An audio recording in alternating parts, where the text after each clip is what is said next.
Hey everyone, welcome back to the shop and Merry Christmas to everyone who celebrates, and Happy Hanukkah, Happy Kwanzaa, whatever your end of the year celebration is. I hope everyone is having a great time. I had a very quiet day today. Um, the folks across the street, their 7-year-old brought over a plate of Christmas dinner that they were having. He's pretty awesome. He did that at Thanksgiving too, and the food that they cooked was absolutely delicious. So thank you very much to my neighbors for that. Saved me from cooking tonight, which was really nice. Other good news when it comes to racing and cool car shit. We have two race cars registered for the Lemons race at Mid-Ohio in April. So we have the MR6 and we have the Monza, and currently, as of today, we have two separate cars running at Mid-Ohio. We were talking in the group message a little earlier today about possible themes. Lots of great ideas. And we're really excited about that race. Excuse me. Ham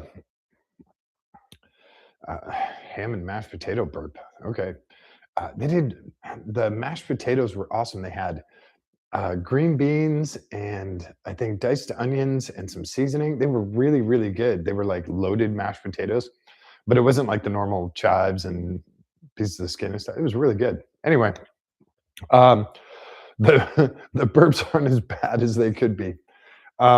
Mid-Ohio, I'm a track I'm very familiar with. My house in Ohio is less than an hour from there, and I have a ton of laps at that track. I have probably the second most laps at that track, pit race being the one I have the most laps at. So the brand new surface there. The facility's not as nice as pit race, but I'm familiar with the track, and maybe I can talk, Tommy Byrne into running some hot laps and getting us some nice fast times. We can sneak him in as a, someone's uncle that came in from from Europe and is here to race for fun. I don't know. It would be fun. So yeah, we'll definitely have a good time at Mid-Ohio. It's very familiar, and with a lot of the drivers being from Ohio, it's going to be very comfortable for everyone. So definitely looking forward to that in April, and even more so looking forward to racing this next month in the Altima 600 at the Freedom Factory. So last night we did a ton of weight savings with removing the rear seat and removing the passenger seat, showing you guys how all that stuff works with, regarding the airbag switch and all of that. So tonight I wanted to show you guys just some simple stuff. The hardest thing on this car, and I couldn't find any, there weren't any, it wasn't in the factory service manual. It wasn't in, anything I found online. It wasn't even on Reddit, which normally Reddit has pretty much all the good stuff. But there wasn't anything on how to remove the rear package shelf for the Altima coupes. Now, a lot of guys did it for the sedans, which is that's a different body style. It's a different way to remove it, and you have different access to stuff. Anyway, it's a lot different. So I'll show you how to do that in this car. It was very much a trial and error thing, but I got it out without damaging anything, and it can all go back in without damaging anything. The other thing I did at one of the folks who was watching last night, Truss, who's slowly becoming a regular, he suggested removing the 6x9 speakers on the back deck, and I did. They're not very heavy. They're kicker speakers. The installation was questionable at best, like the rest of the wiring for the stereo system was kind of hokey. Okay, it was very hokey, but the speakers came out, and they're going to definitely be a weight savings.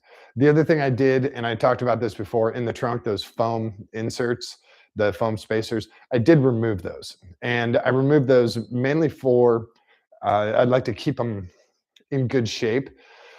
So the less stuff I have in here, plus looking at the structural integrity of the car, those are not going to provide that much extra safety from the rear corners. So I will double check with the rules and regulations and make sure that it's okay to have those out of there. And I'm also very fortunate that I get to talk to Speedy Cop, and he has a coupe as well, and his is fully caged, and he's got it totally pimped out. He's been ready for this race for like 3 years. So his car is all totally set, and so I get to reference him, and he helps me out with, do this, don't bother with that, all of that stuff. So super, super nice guy and very knowledgeable, hardcore racer, hardcore racer, and super nice guy.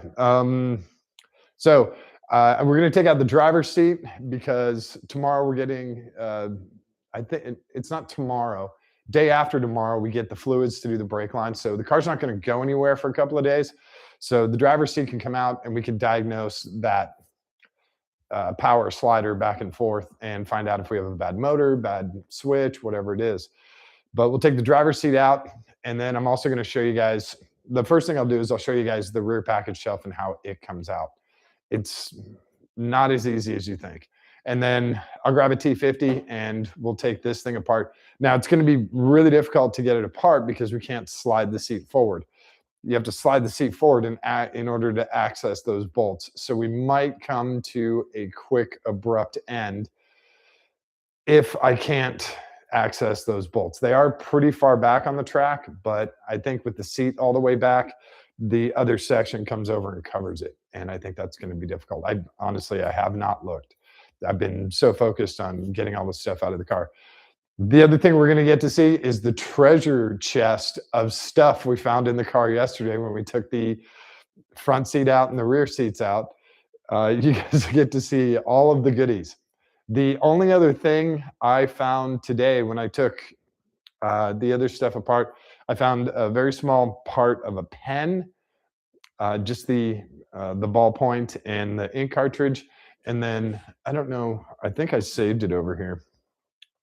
I'm pretty sure I saved it. Yeah.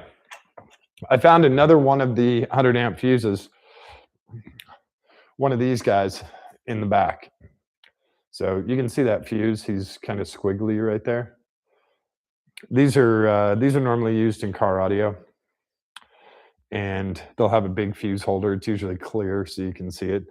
And these are for normally for amps. Oh, sorry. This is a 50 amp, 32 volts. That's all it says on it. So it's just a 50 amp fuse. But he does 32 volts, which is kind of cool.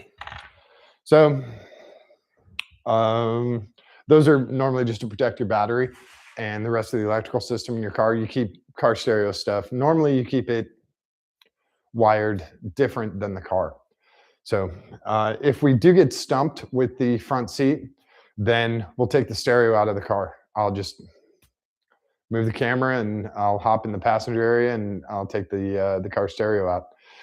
So we do have a backup plan. And first thing I want to say, thank you to all the new subscribers. I'm watching the numbers and I'm getting notifications and stuff from YouTube saying, XYZ subscribed and ABC subscribed. And thank you guys very much. I'm glad you're enjoying this, and I'm going to keep doing it. Like I said, I don't get paid anything for this. So I'm glad you guys are liking it, and I'm going to keep doing it for as long as I can. So I appreciate it. And let's get a shop light, and I'm going to show you guys the back deck. So I'm going to bring you on this side of the car, and I'm going to go get in the opposite side. I'm going to show you how the back deck comes out, and then we'll get to the front seat, and we'll probably stay on this. We'll go to the other side of the car for the front seat. So hang on, and let's get you guys in place. Oh yeah, we got to go through the basket of goodies here in the front seat. We'll do that too. Oh, and I found a piece of foam in the driveway from when I cleaned the engine. One of the pieces of foam here, the sort of seal, I guess it sort of liberated itself. So we have this, and we have a light.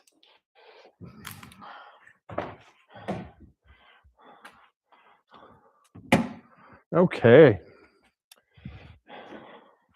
Yeah, and we have interesting stereo stuff in here. Like I said, the stereo wiring was kind of hokey. Okay, it was actually very hokey. So give me a second and I will drop you guys down here. Get you a little better shot inside the car. We'll go a little bit more because it's still pretty tall. I wish this was pneumatic, but it's actually just a shaft with a simple collar lock. And why don't you guys say anything about my hair? I gotta go get my hair cut. All right, it's too long. It's out of control, unmanageable.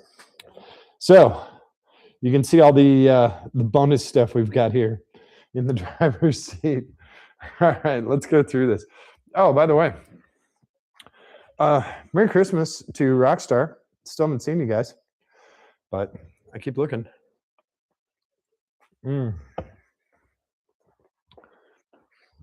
Okay. Other side of the car. Again, we still need vacuumed out,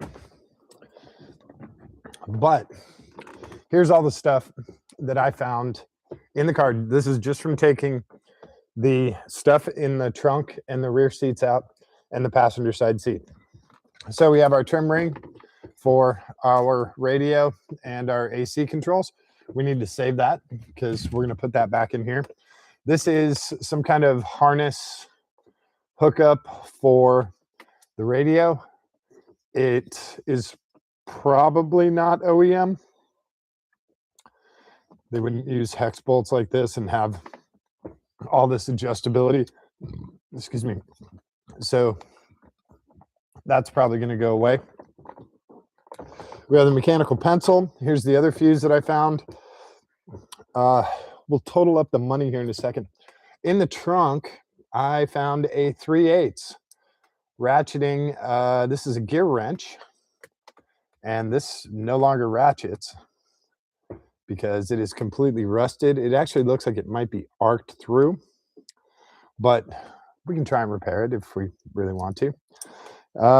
We have a Bic pen. We have a packet of ketchup and a button. This couldn't be more miscellaneous. This is the ID from the previous owner of the car. I'm gonna, take a picture, send it back to him. If he wants me to shred it, I'll just shred it. And I'm just gonna set all this stuff up here. It's not gonna be up here. For the money, this means we're making money on this car. So let's count get our quarters. 175, 85. Where are my other dimes? Some of these are so corroded, it's hard to tell.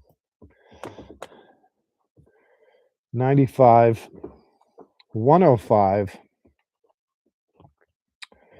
110 with our nickel, 115 with another nickel, and the rest of these are pennies. So we have 115 and 5. It's 120. $1.25. Oh, sorry, $2.25. Not bad, right? So we're already ahead on this car. I don't have a change jar down here, but I should probably start one. In Ohio, I have a change jar, and the Kinkajous love to go in there and like dig around. They're certain that there's some kind of food in there. So we'll put this over here too. Now comes the fun part is, like I said, there's no way. Maybe, is there a kick down here? Nope. It's only on the passenger side.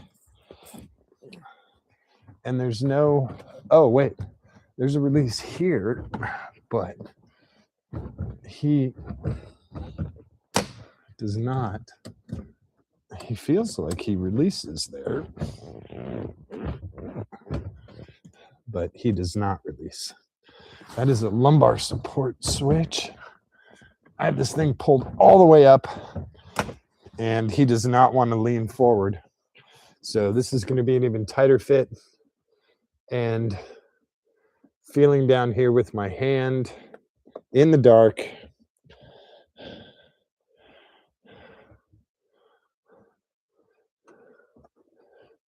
We are not going to be able to take this seat out. Not without getting that working. Let me grab the light quick and just to confirm.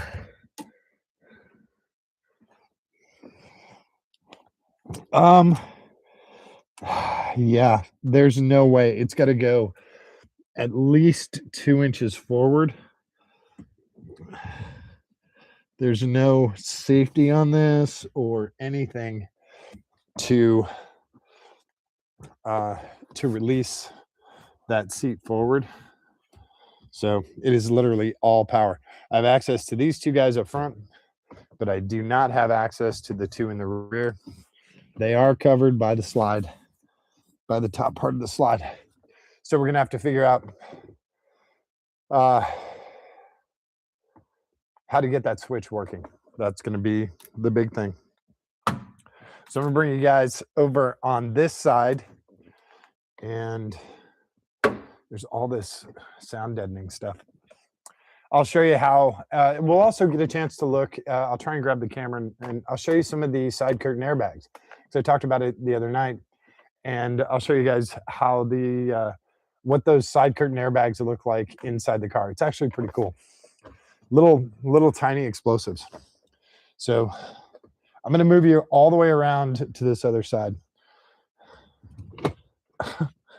There's no way you're trying not to bonk your head. Okay, there we go. Yeah, because you can't really see anything on that side. So I'll bring you guys around.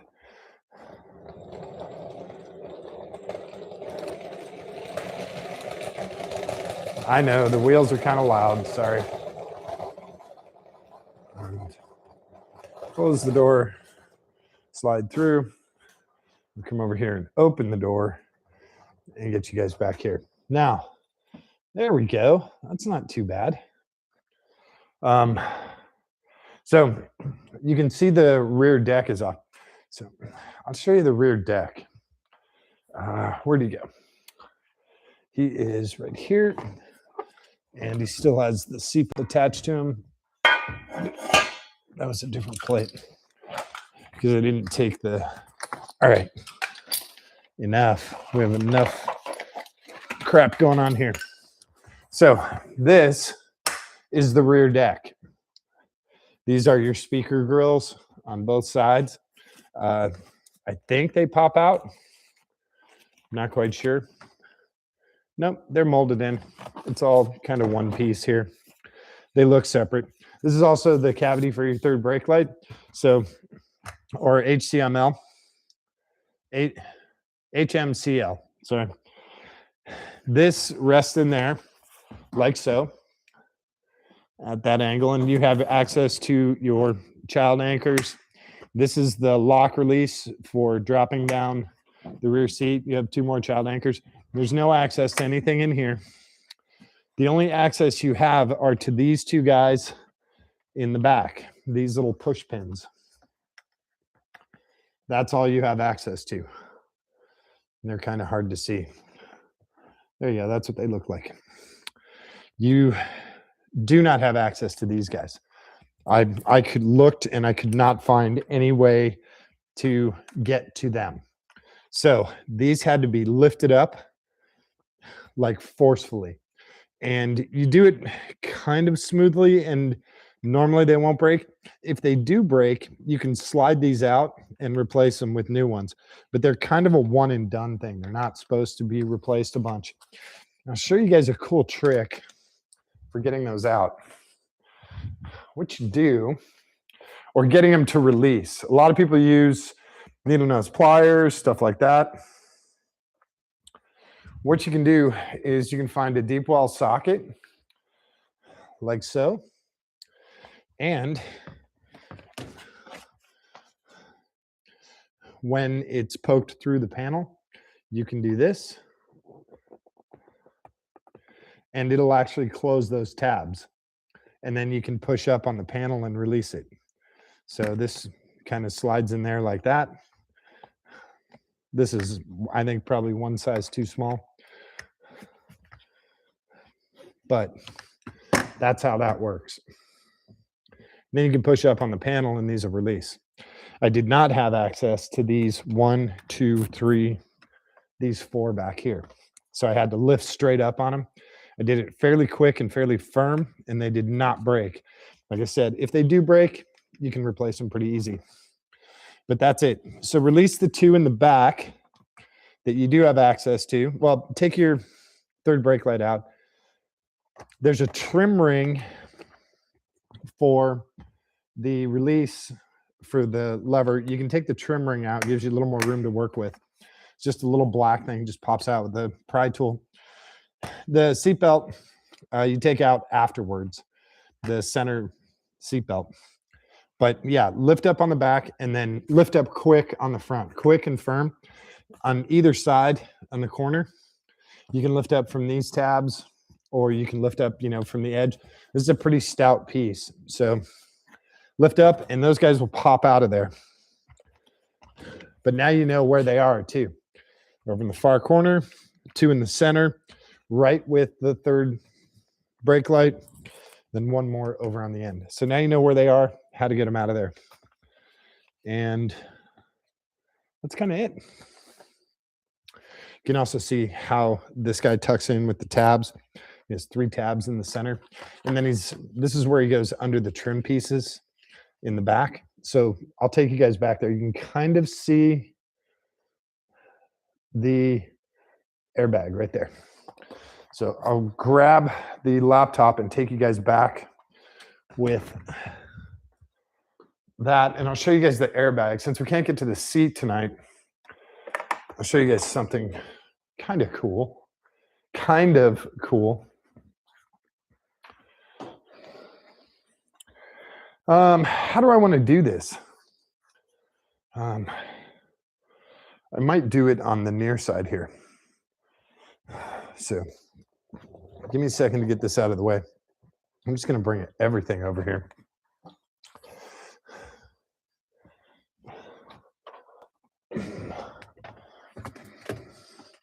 Just so we'll have kind of a better view of all this stuff.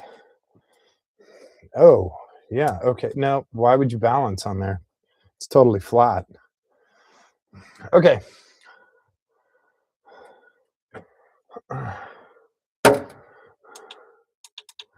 Okay, so this is our headliner trim piece that goes right here.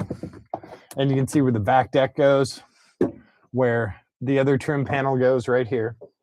And we also have a seatbelt cover panel, which is right here. Okay. And this guy's pretty flexible, and that's how they get this through there. So, and again, this guy pops off. He has the same type of clips.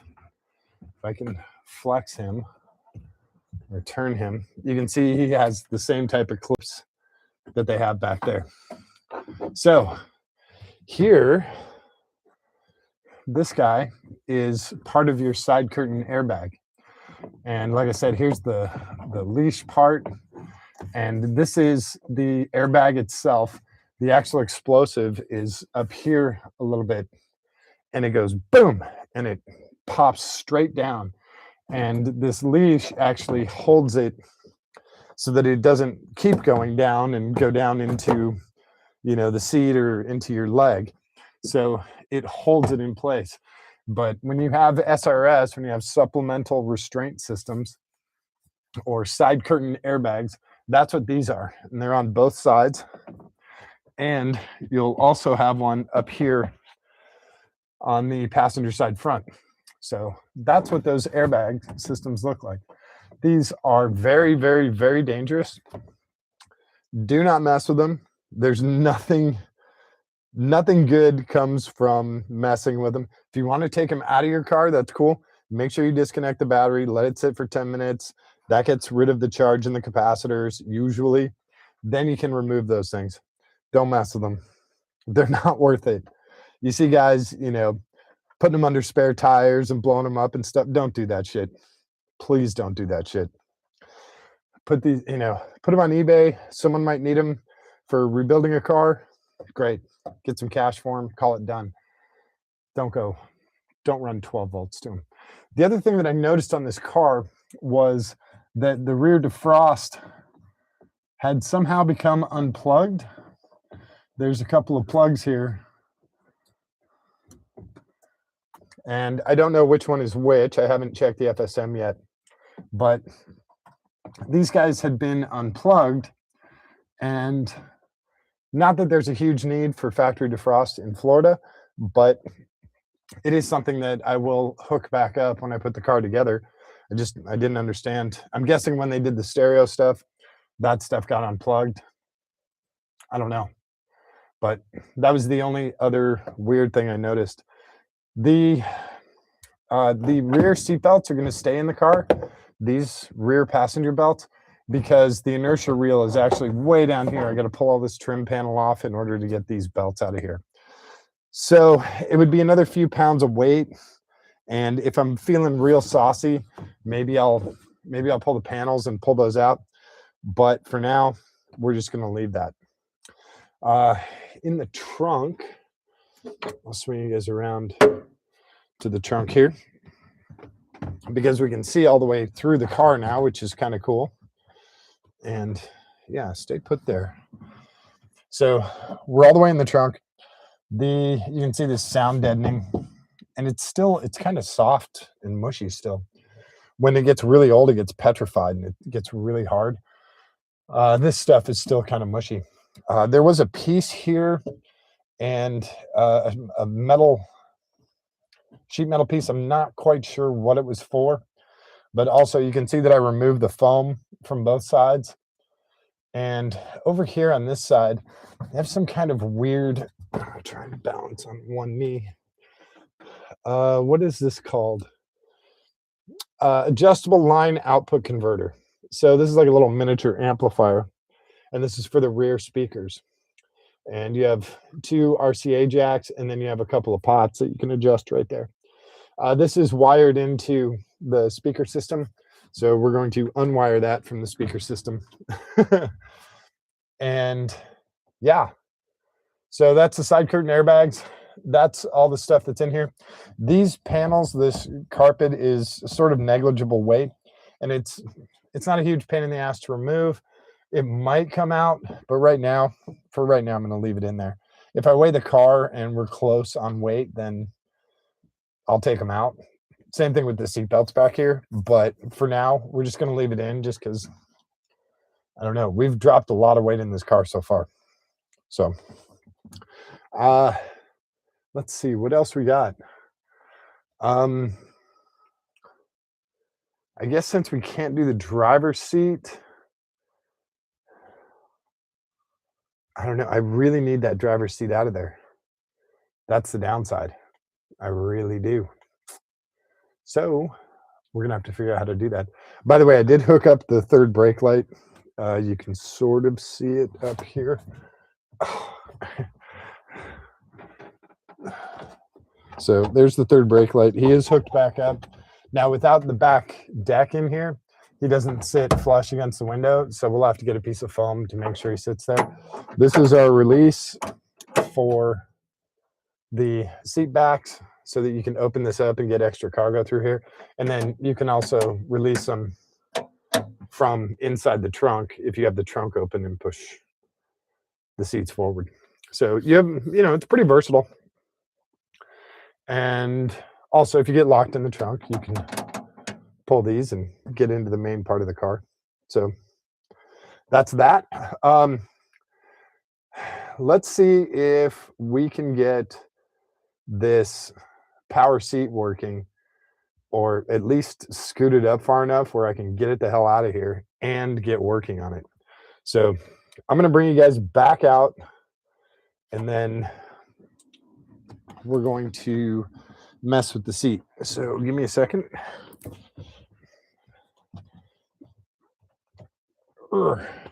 I know it's going to be a little wobbly here for a second because I'm balancing on one knee while I get you guys out of here. Oh, and I'm going to kick the camera stand as far away as possible, right? So there we go. Okay. Let's go over to the other side of the car. Don't really need that door open.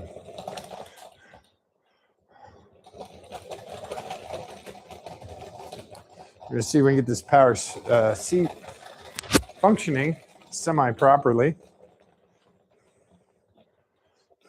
Be nice to have like a big Sockler dolly, right? Wouldn't that be great? One of the big old school Vinton guys. So I'm gonna have to get my little foam knee pad. This looks like the adjuster for, and this has obviously been torn into. Someone else has been in here trying to fix this stuff.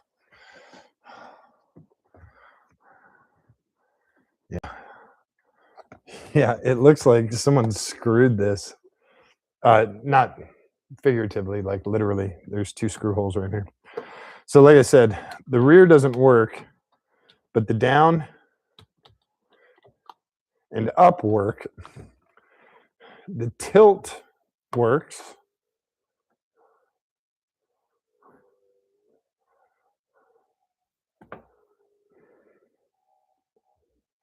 So that's good. But the forward, and I can hear the motor getting power. I don't know if you guys can hear that. So I'm going to find out why he is not moving. And we will pop these covers off.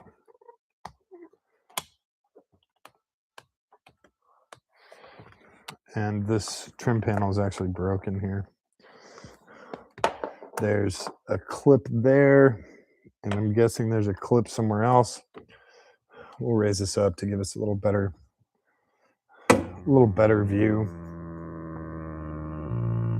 That's not me, that's the seat making that noise. There is a bonus zip tie down here. No clue what that's from. And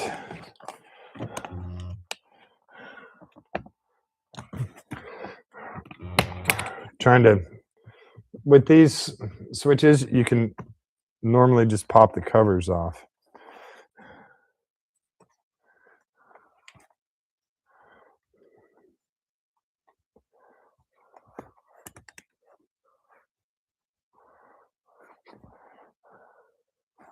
So let's see if we can get this cover off too.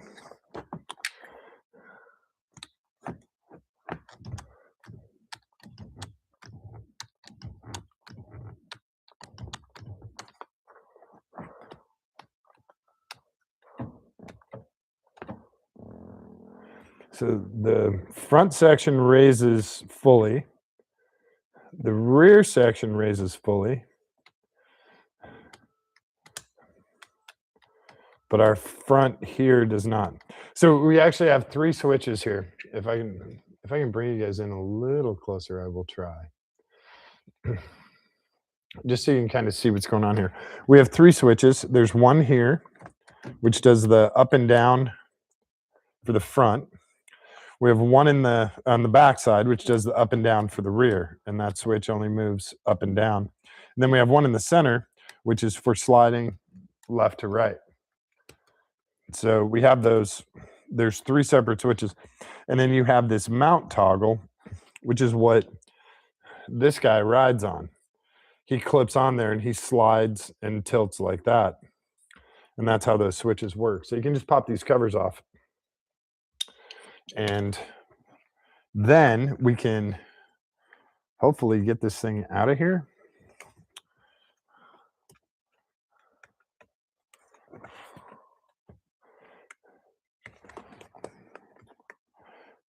Trying to figure out how he comes off of the seat. There's one clip. There's 2 clips. There's 3 clips.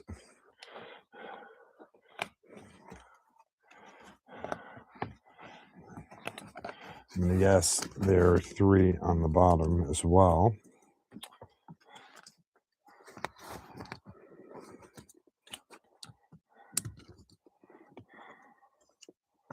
Of course, I can't see them because I can't get the damn seat out of here. We do have a plug. So let's put this guy back in. And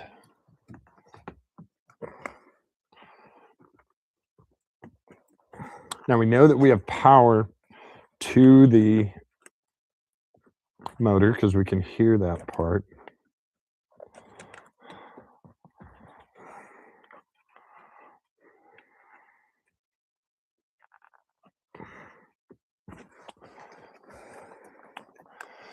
This plug is not cooperating, and he's right behind this little mount thing here. Now, how does this guy come off? He just slides up and out. Oh yeah, he's just, whoa, okay. He's just got rubber. Oh, okay. Oh wow, this gives us a lot of, oh, this is, I don't know if this is a, no, that's a hard dial. So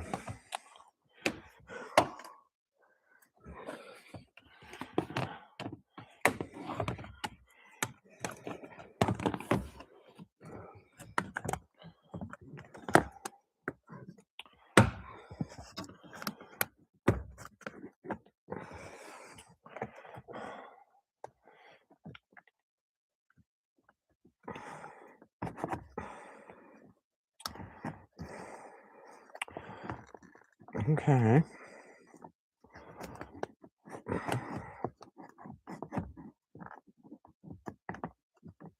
That switch is in there, or that connector is in there.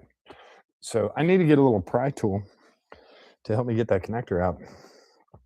Also, this corrosion that you're seeing here, all standard. None of this stuff is coated or protected. So as soon as it meets the air, and it doesn't matter if you're in Ohio or Florida or Arizona or wherever, it's going to start corroding. That's part of the deal. Pitch that zip tie. Where did I see that millipede? Come here, millipede, buddy. You can't be in here. We're going to liberate him. So otherwise I step on him. Okay. Let's get something to pop this off with.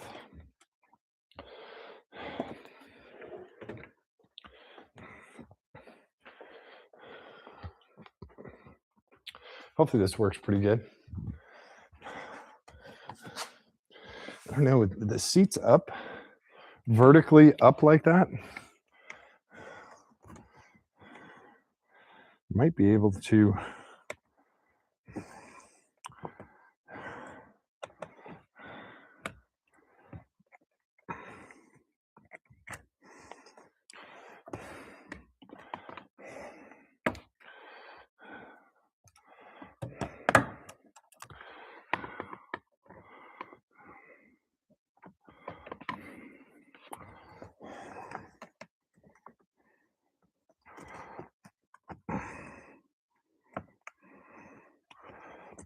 get access to those bolts. All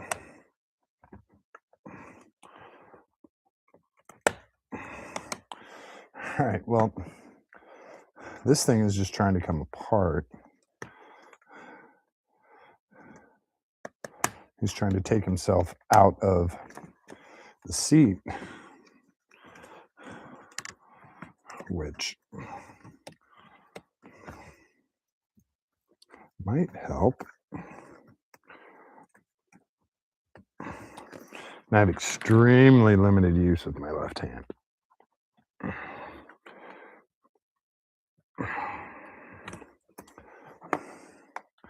So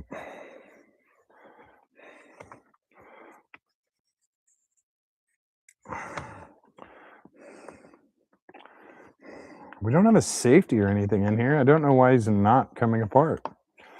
He should be popping right out of there.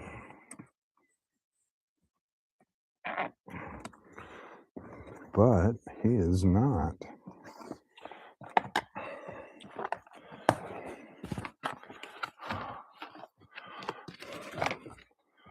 There he goes. All right. All right, so this has obviously been damaged, and we have our cover off. This is just soft rubber, and the little tabs have been broken off. Our access to our lumbar support, and then our switch control right there. So we have our switch control undone. Now we can look underneath here, see some degraded foam. Like I said, this corrosion is all totally normal. So I'll try not to blind you guys with all that. So looking under here, everything is plugged in. Our front and rear motor. This is our, is that a kick stop maybe? Yeah, we have one bolt. All right, well, the mystery bolts that were in here before, I think I found them. I think I found where they're for. They're for the seat. But again, we are not sliding forward at all. We have everything plugged in here, including our airbag. There is a stopper or a limit switch or something. I don't know what he is.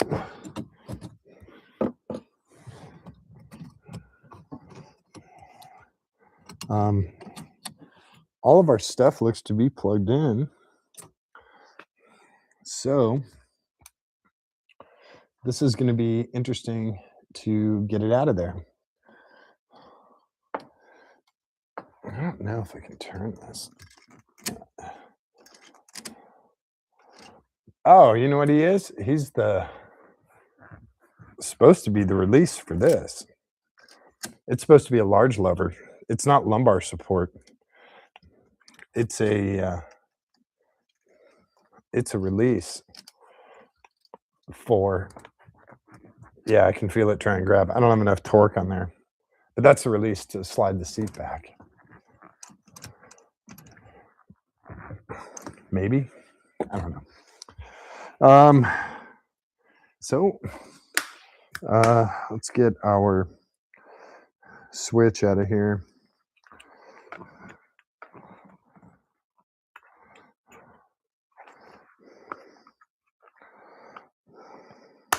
We know our switch is working, correct? So just remove the switch from the panel, and we know our switch is working.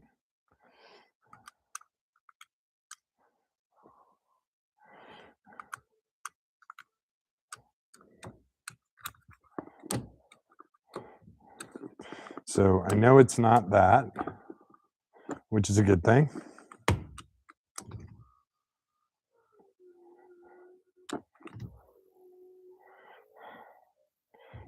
The tilt motor is working too. So the only one that is not working is this guy. And my guess is the seat is so far back that it's sort of off the track.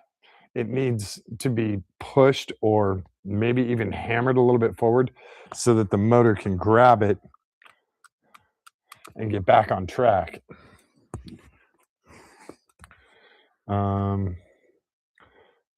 And there's a random 10 amp fuse that's broken down here. It's not for the seats. I don't know what the hell that's for. So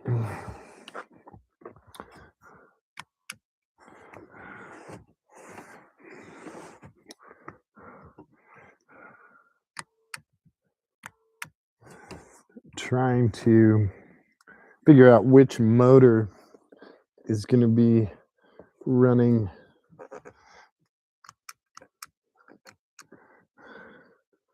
the seats forward and backward.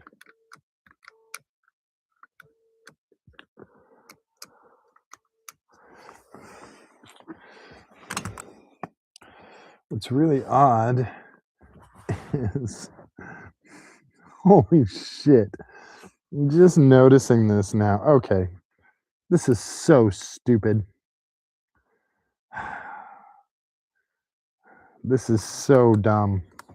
I can't even believe this. So you guys see these bolts here? 1, 2, 3, 4. They're what mount the seat to the power track. Now, on this side, we have 3 of the 4. On this side, all the way back here, we have 0 of the 4 on this side. So if I take this seat right now, I can lift the whole thing out. Why do people do this to me? What is this? So let's take this, set it out of the way. We're going to take these 3 off. And then when we take those 3 off, we'll be able to tilt the seat back and we'll be able to diagnose what the hell is going on here. Oh my God. What are these people doing that it causes this much? I don't get this. This is a lot. People are weird. I got to get my little knee pad too. So excuse me for a minute. I will be right back. I can't believe the seat isn't even mounted in there.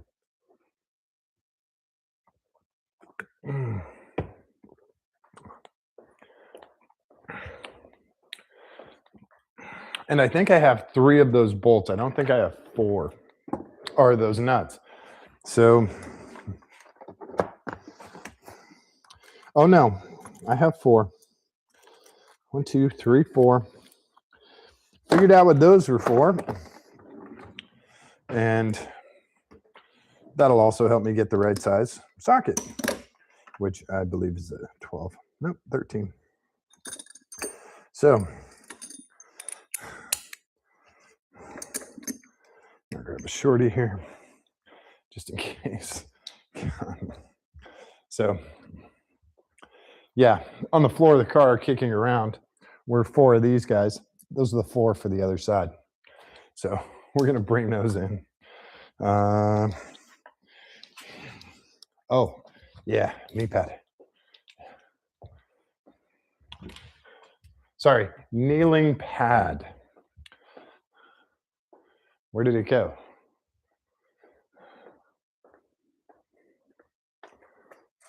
I had it here. Didn't I have it here? Did I put it somewhere?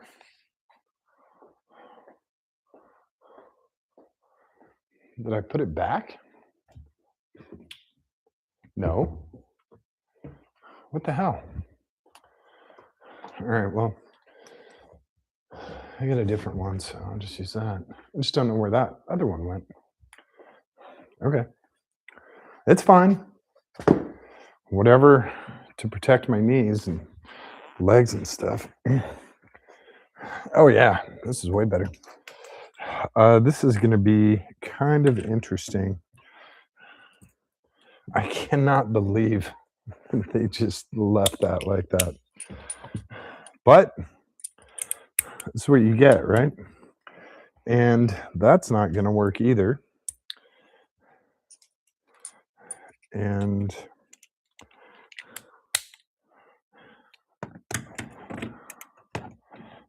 we're going to be extremely limited on throw here.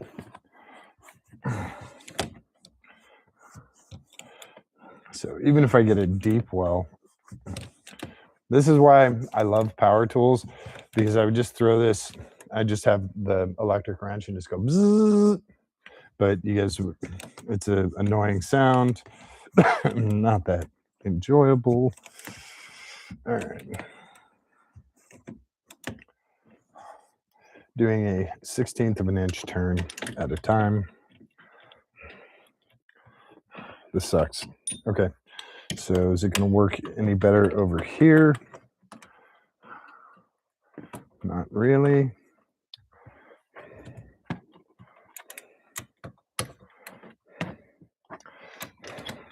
All right, we're going to cheat. I'm going to totally cheat on this. I try to use, like basic tools and not specialty stuff or stuff that most folks won't have.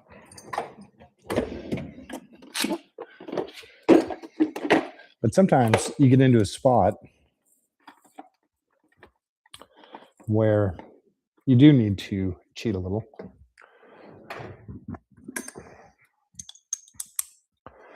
And so we will.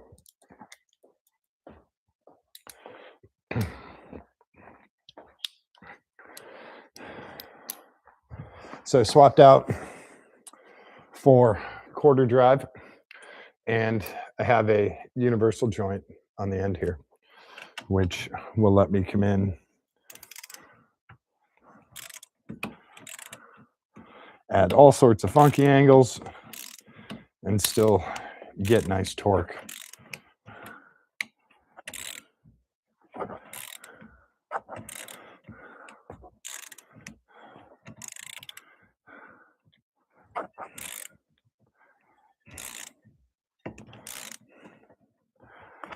I was like, that was so weird. Why is that one so far away from the stopper? Oh, because it's not even attached. So one of our nuts off. That sounds terrible. And just for grins, we will double check one of our random nuts that we found. And what do you know? It's a perfect fit. So we found out where those other 4 go. That means we're still missing one back here.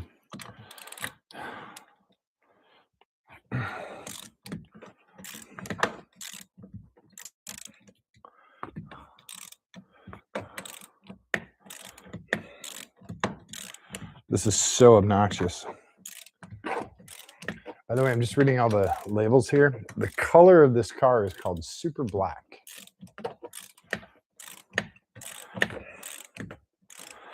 That's kind of a cool color name.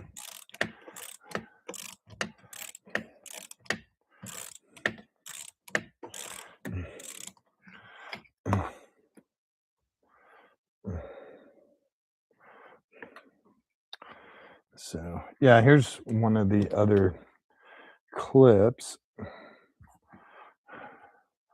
Of course, I put the pry bar away. We'll get him out later. That's one of the clips that holds that side panel on. So if I do go to the junkyard, I can actually see if I can score one of those side panels that isn't broken.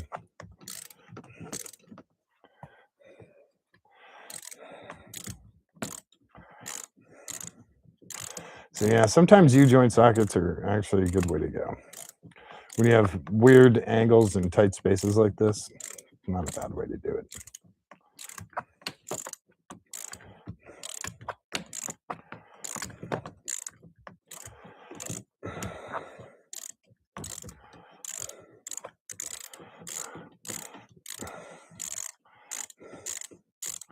So now our seat, the seat itself, the main portion of the seat,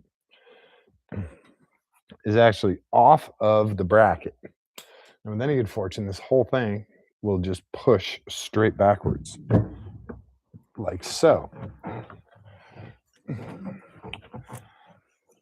Now, yeah, there is, so I'm going to grab the light again.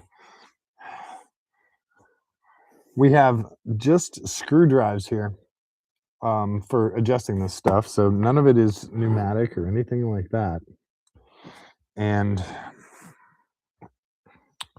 there's a screw drive on one track, on both tracks. And the section is missing. Or he is not hooked up. He is not hooked up.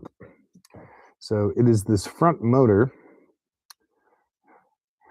and we're missing the 2 shafts that go from this front motor. I'll pull you guys around here so you can see it. There's 1, 2, 3 motors, obviously, because we're doing up and down on both. So there's 3 motors, or up and down, front up and down, back up and down, and slide forward, slide backwards. So there's 3 motors. This one at the front is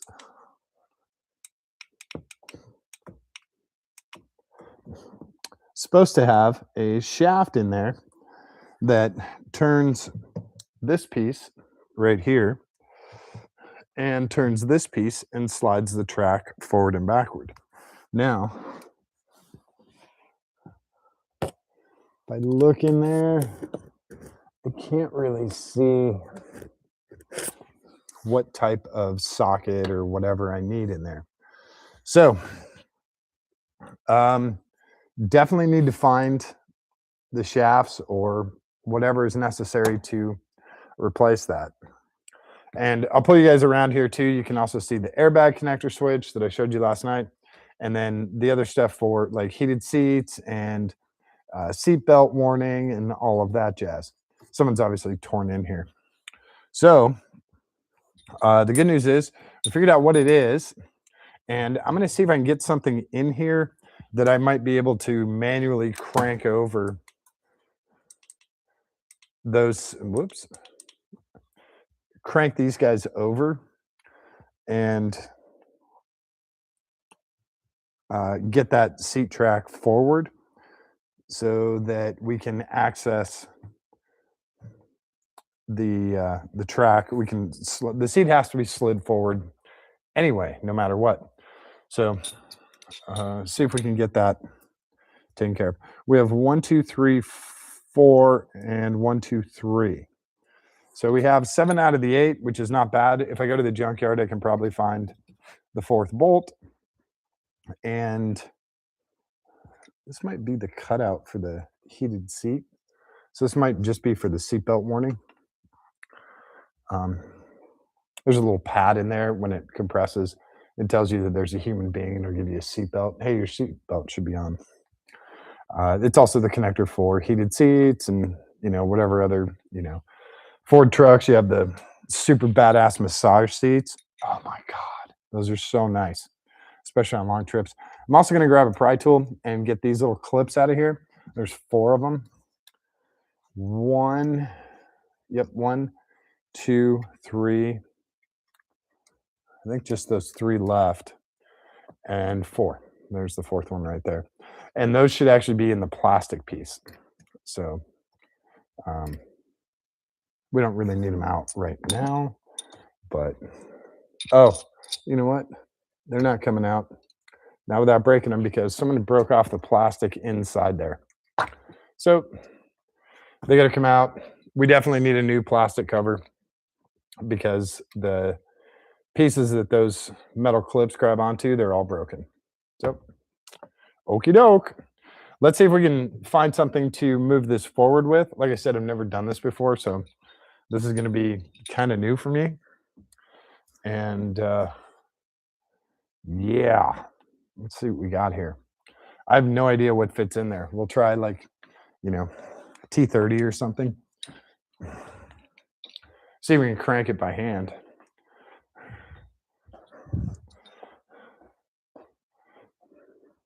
We can also double check that the motor is working correctly by those things turning. So if we hook it back up, we can watch the motor turn or not turn. What do we got? I don't really have, I do have a long Torx. I thought I had a long, oh yeah, Torx is over here. So let's see what we got. I was just going to try a Phillips just for grants. That's stupid. I'm not even going to bother with the Phillips. There's no way. We'll try it just in case it does work. A Phillips does actually kind of work, but let's find a better option. Probably with the Torx, like a T40. No. Smaller than a T40.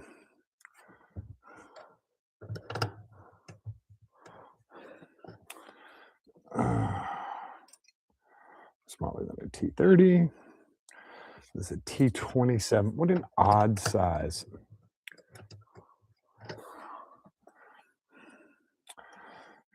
And then a, what is this, 25? 25 doesn't work.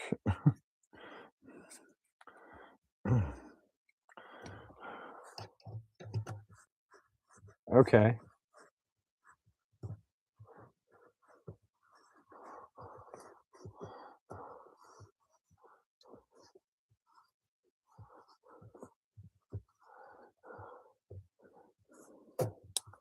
So now the fun part will be when these axles do get replaced, we'll have to resynchronize everything. And that's actually pretty easy to do. You do it all the way forward and then install the axles. You do it forward on both and then install the axles, and that should get you extremely close. So this guy is moving, and he actually moves pretty smooth.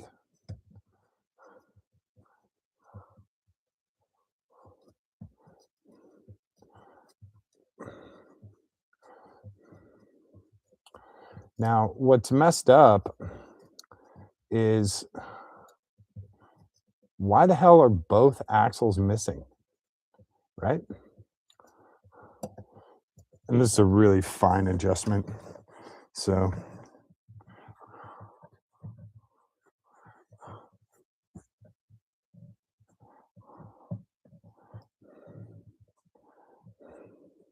this is going to take a while. Not sure if you guys can see it moving.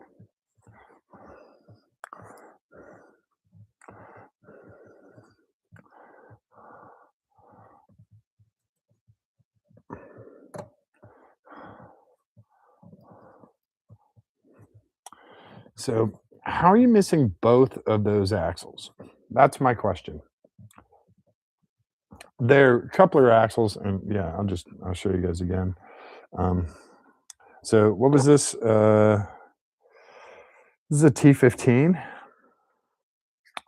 No, sorry, that's a T20.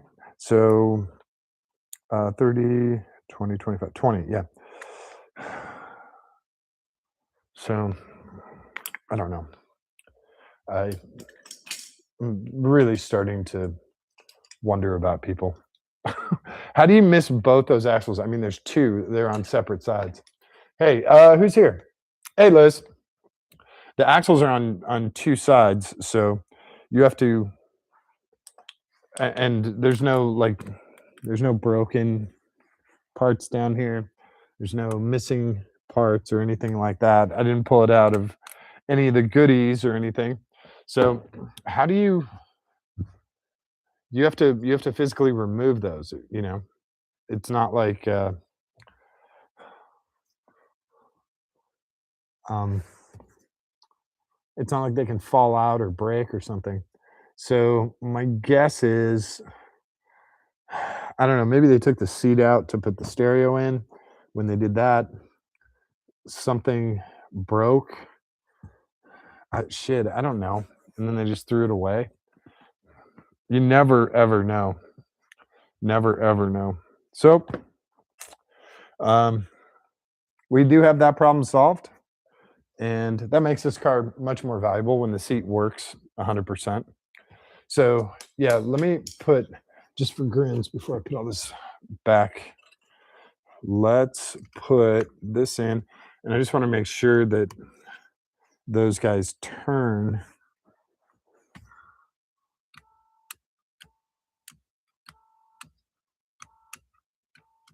Well,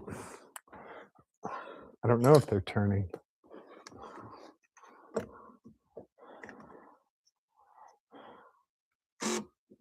That one's turning. That one's turning too. So they do turn. Again, I just barely had the screwdriver in there, and I'm just testing. Like I said, I can hear that motor working, but it wasn't doing anything. So I'll show you where the axles are missing. I'll bring you guys. I'll grab the camera and put it like down here on floor level. I'll leave the switch here so we can plug it in. Give me a second to get stuff moved around. This is so weird. How do you lose both those? I mean,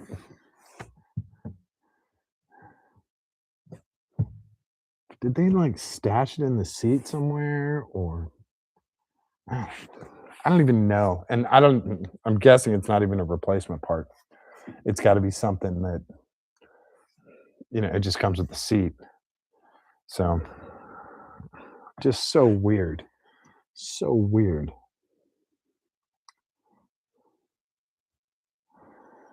Yeah, or they had a different seat in here, and when they pulled this seat out, they ripped those. That would be that's the only plausible thing is they put in like a bride or something, and when they did that, when they unbolted the seat here instead of unbolting it here, because they wanted to keep the track, when they did that, they broke these off and just threw them away. So that's my only guess on that. People are weird, man. And honestly, I do not think it was the previous owner. I think it was the previous owner. Mm. Mhm. All right. Mm. I'm gonna bring you guys down here into the wild with me, and we can take a look at underneath the seat. So I'll point out this stuff, and you guys can see what I'm talking about. So again, here's our switch, plugs in right here, and this is what's underneath the seat. Okay, I'm trying to get comfortable and balance. So we have 3 motors, 1, 2, 3. This one is probably, where is he connected? It's connected over here. So here's your up and down in the rear. This is your up and down in the front. And here's your little axle guy here. It's like a cable, I guess. So that's your up and down in the rear. That's your up and down in the front. This guy is your forward and backward. Oh, look at my hand. That's so weird. Look at that. Oh, that's creepy. The yellow? Okay, anyway. Sorry. So that's your front and back to move the whole seat, slide the whole seat forward and backward. And here are your little guys that turn. So you have an axle that goes in here over this, it goes inside this, and there's a little coupler on the top. And then your other side goes right here. And same thing on this side. You have a little port right here, and it comes over to this, and this guy turns, and there's a worm screw in here that slides the whole track backwards and forwards. Now, these guys work at the same time, so the tracks slide evenly back and forth. If they didn't, if they were at different speeds or whatever, then it would be kind of cockeyed as it goes forward and it wouldn't slide very smoothly. So that's basically the power seat stuff. And then, like I talked about last night, so I lay down this foam pad, and guess what I'm doing? I'm sitting straight on the concrete. Not even like I don't have any part of my body on the pad. Okay, there. Oh, that's so much better. So, like I talked about last night, when you see the yellow plug like this is an airbag system. This is part of the whole safety airbag thing. If you ever see a yellow plug, whether it's behind the dash, under a seat, in a rear panel, in the trunk, wherever you see it, in the engine bay, if you see a yellow plug, that's part of the airbag system. Make sure your shit's unplugged, battery disconnected, let it discharge for 10 minutes. There's capacitors in that system that hold a charge for a long time. So let it discharge for 10 minutes, then you can start messing with these and unplugging them. They're 99% safe when you're doing this and not messing with them. But when you start plugging them and unplugging them, you can get static from carpet. You can, whatever. They can unnecessarily go off, and you don't want that. So be careful with the yellow plugs. Just be careful with them. And yeah, so I need to find the shaft when the seat's down. There's a little shaft that goes from here up to this, turns this guy. And that's what we hear turning. And like you heard, I just tested him, and you can hear him burp. but I can't tell. Like if I, it's hard to.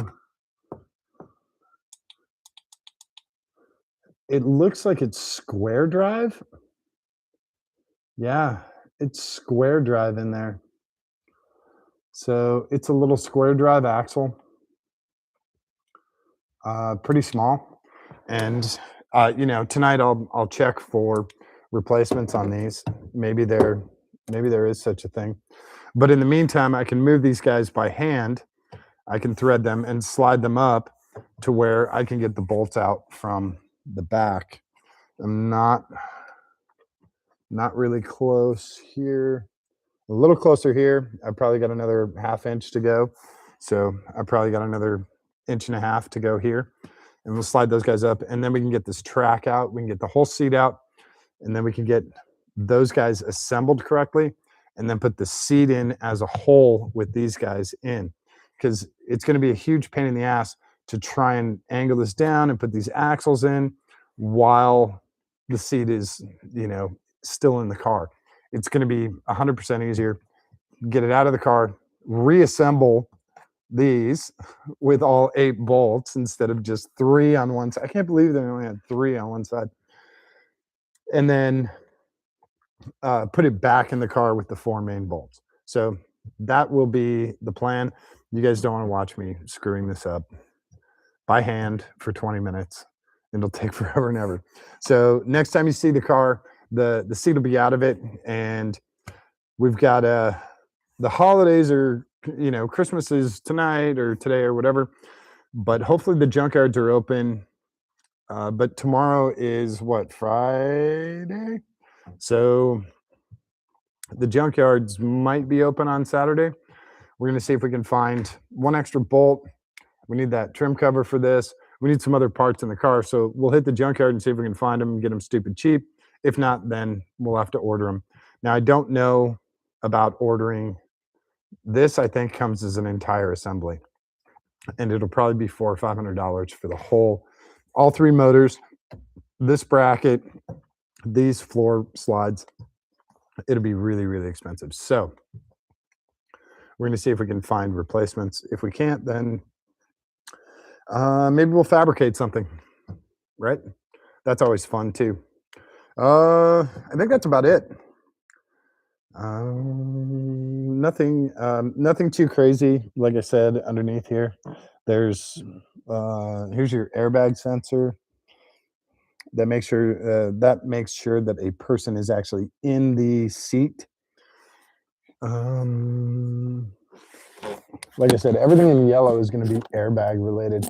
Your connector for your one motor on this side, and then you have I don't know where the connector is for the middle one. He's up here somewhere.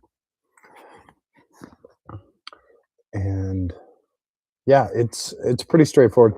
Also, these are very, very heavy. Power seats are very heavy. That's why on the passenger side, it was a manual seat, and taking that out, that's okay. It's not saving us that much weight, but it is nice to have it out of there. Power seats, very, very heavy. This seat in total, probably 45, 50 pounds. It's a really, really, really heavy seat. So it'd be nice to get rid of this, but also, since the car's already sold, after the race, it's already going to someone, we want to have the power seats working and back in here. Who else is here?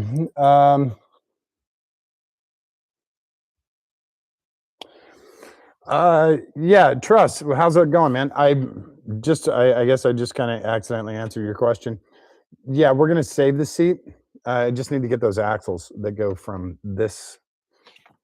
This thing blocks. It's way too bright. Goes from this end of the motor to this guy, which turns and allows the track to go forward and backwards. So we're missing the 2 little axles here on both sides. Someone took this seat out. They removed it from the sliders. And when they took it out, they removed these axles. And I don't have no idea where they're at. I don't know if I can get replacement ones or what. So like I said, I'll probably hit the junkyard either this weekend or Monday and we'll see if we can get replacement axles. And I did find 7 out of the 8 nuts for this, so the seat will be fully attached when it goes back in place. But what I'll do in the meantime is I will manually move these sliders up so that I can access the rear mounting hole for this track. This track will come out, this track will come out. Excuse me, my throat's drying out. And then the entire seat will come out. That way we can assemble this whole thing together as an assembly, slide it up where we have access to both of those, then put it back in the car, mount those 4 bolts, and we're done. Trying to do this when it's in the car still is a huge pain in the ass, because you'll have this tilted down and you have to make sure that lines up, and hopefully it's just a mess. It's a lot harder to work on it in here versus taking it out, flipping it over, working on it from the bottom. So that's the plan. No, they don't look broken off. This is a square drive, and these are metal. These do not look broken off. And it's tough to see inside of here. I mean, I guess I could go get the bore scope and take a look, but they do not feel broken off. They moved with what was I using, a T20? But I have square drive stuff. So let me try one of the square drive screwdrivers. Plus, I can get something to drink. God, I'm thirsty as hell. Oh, how big of a square drive do we think? How big of a square drive? That is a square drive. That is also a square drive. I think he's probably about that big. I don't think he's that small. So what do we got? An S2 and an S1 and an SO. So we'll just work our way up and see which size fits. Nothing with SO. And S1. S1 fits perfect. So it's a square drive S1. Damn, this makes it a lot easier.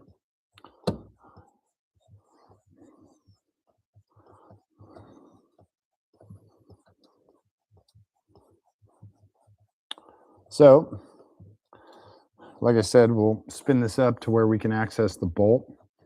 Then this whole thing will come out. You guys want me to take the whole thing out tonight, don't you? Okay. It's a lot easier with this. I just have to be careful not to block this bolt at the same time.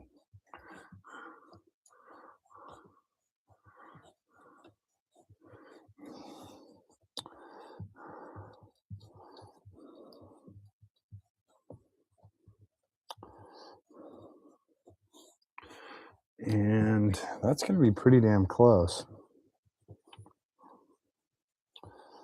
So I'll get it out of the car. Won't take that long, just a few minutes.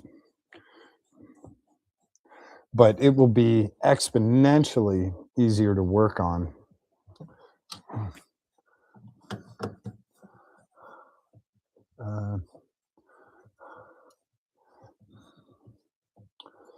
Than if it was still in car. So I'll bring that light over here.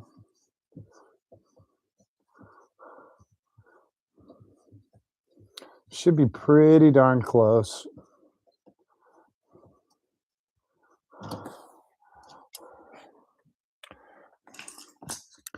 I think I can get it from there. So I'm gonna, oh wow, that actually lights things up so much nicer. What do we got here? Yes, I did remove the rear deck. If you want to, you can go back and look at that. It's actually, it's not that difficult. It's one of those things that is I don't want to say it's hidden. It's just not super visible. So they don't really show you how to do it, and they don't make it obvious, right? So there it goes. Maybe. Oh, come on.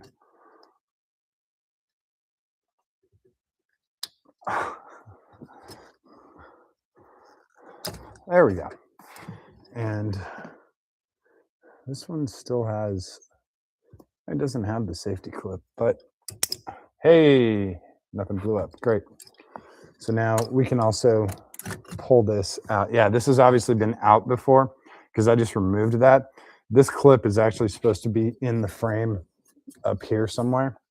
So this seat has obviously been out before. Yeah. So now we can just set this down here, get it out of our way, stay put, and now we'll put the seat back down. We'll put in a couple of the nuts on both sides for these guys, for the track, and then that way everything can come out as one. So if it will let me line everything back up.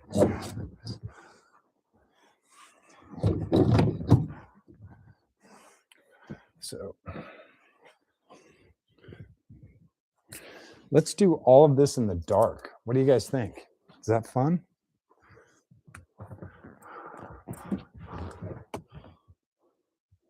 So I have access to that boltish and almost to this. These handles are actually in the way pretty bad. Let me pop you guys out of here so I can get my head back there and look at this stuff, because I have to look back here in the corner. Can I see it on camera? Actually, I can probably just feel. Yeah, they're not aligned. Hey, he just dropped in. All right, cool. So that means I can put nuts on here. Actually, kind of thinking about this now. I still can. Do I still have access to these guys? I do. Might do this a little bit different.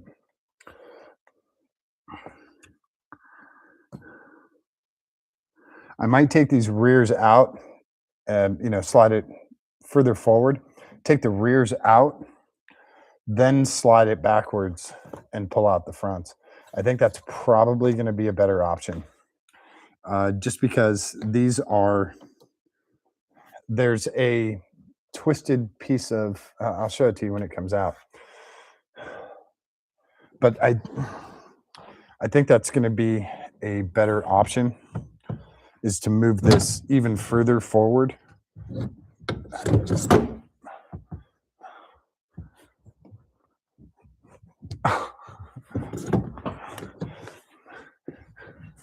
I'm trying to lift, 50 pounds on one knee while balancing on the other knee. Actually, we have our seat unplugged. We can just take our seat out. I don't know why I'm jacking with putting the seat back on. I can do that out of the car. Okay. So if I bonk into you guys, I apologize. Oh my God. It's way more than 50 pounds. Okay. Holy crap. This is well over 50 pounds. Holy smokes. Okay. This is smarter, I think. Let me grab the T50 so I can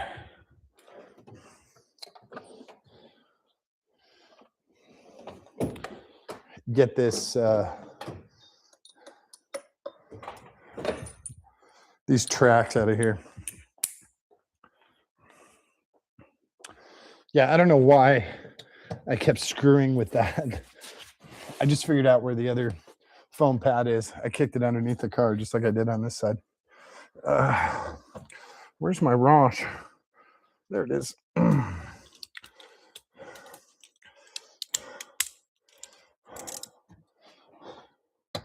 So now that I've manually slid them forward, holy crap.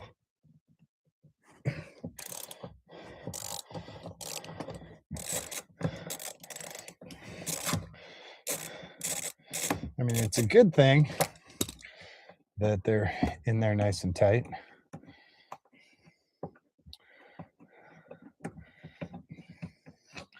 But on these guys, you can see there's a little salt water on there. Not a huge deal. And these are the same as the passenger side. There is definitely a front and a rear.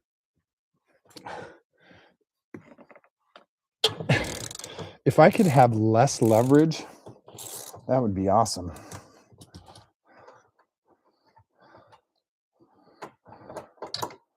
Come back here. You can also tell that the welded nut in the back underneath on here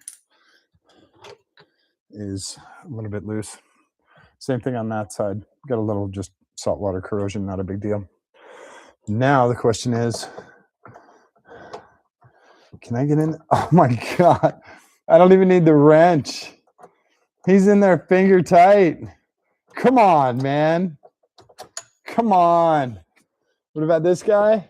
Finger tight again. You guys watch this whole thing. You didn't see me hit that with a wrench. Finger tight, seriously? Come on. So now we got to make sure that these guys go with their corresponding. Hey, we got Mo money. We got a necklace. There's a bunch of stuff under here. So we have, on this side, we have an alignment dowel back here. And just some regular corrosion, spilled Pepsi and stuff. So we want to make sure that these guys go back on their, hey, found the other nut. So we now have 8 in total. So I don't need a nut. 1, 2, 3, 4. No. Yeah. Cool. So we have all the nuts. I don't need one of those. You want to make sure these go on the correct side again. So this is our door side. And I'm just going to grab one of the nuts here. That sounds bad, but it's actually not. And just set him in place. Same thing here with one of the nuts. Oh. Again, balancing on one knee on the concrete. Yeah, good idea. All right. So,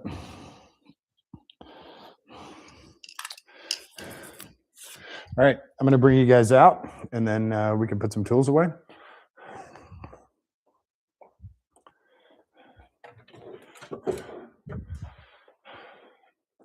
So we have our seat out. We'll get a better view here too, because we're going to have better light. So let me grab you guys.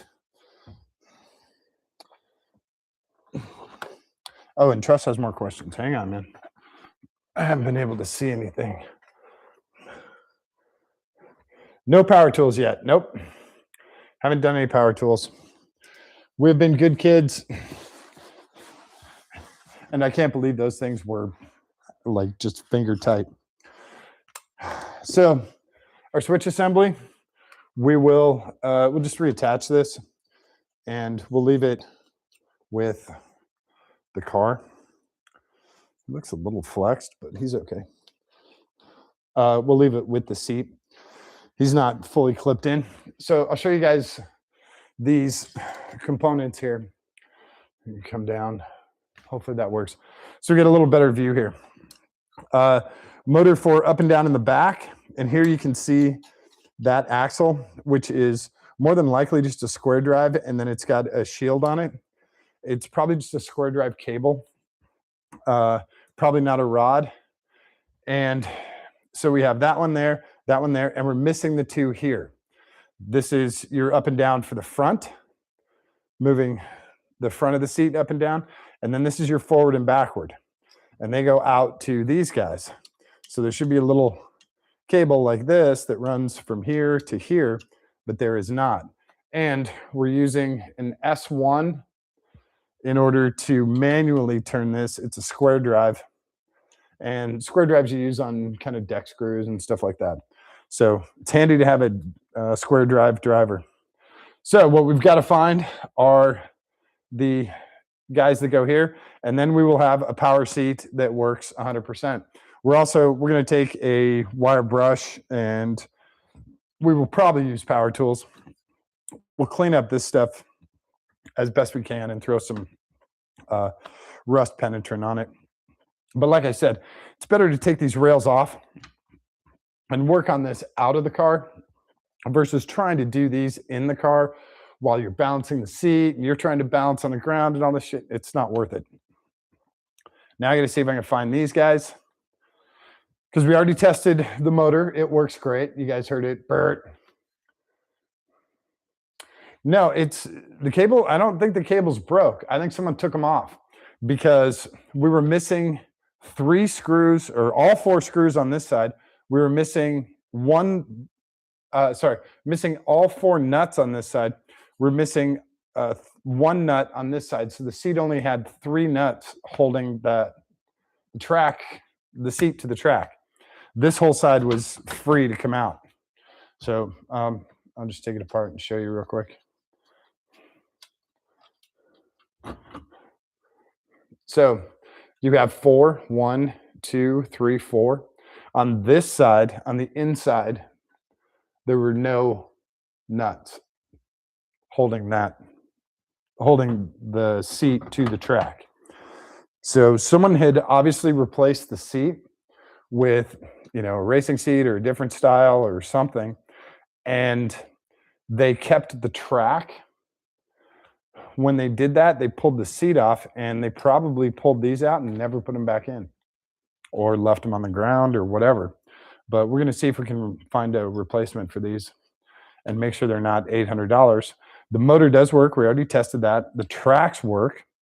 We can manually move the tracks. That's what I did with the square drive. So we can move the tracks back and forth. Yeah. Here's another airbag sensor. You can see the yellow stuff. The yellow stuff is airbag sensor. It's all for the airbag system, like this plug, all for airbag. It makes sure that there's a person in there and that they weigh enough in order to set off the airbag. Yeah, that's about it. And yeah, you can see the big clock spring here. Big tension spring to hold that stuff tight. This guy probably goes up one more. Oh yeah, he's just dead elastic. Yeah, elastic, it's like, guys' underwear. That elastic dies. It's only good for so long.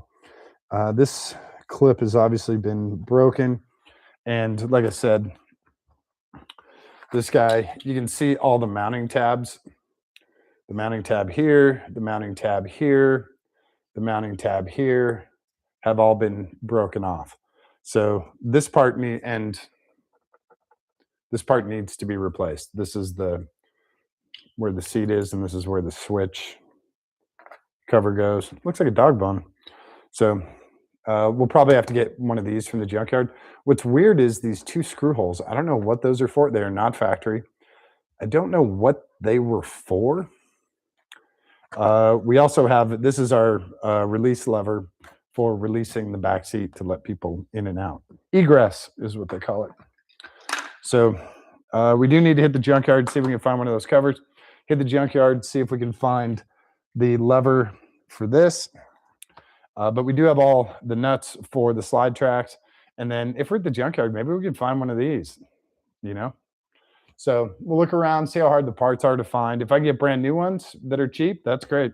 If I can score them at the at the junkyard, that'd be nice. These are obviously clipped in. Yeah, there's a clip here. This motor is actually ambidextrous. I think it might be the same where he can change with this one. Um, Actually, all these guys have left and rights, so they might all be the same motor. You can just put them in whatever slot. But I believe these guys clip in, so I'll have to take a look. But there's a definite clip right there.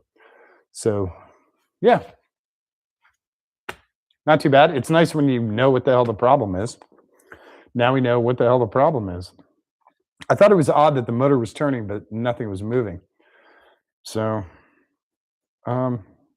that's all good. We can have power seat back in this again, which would be really nice.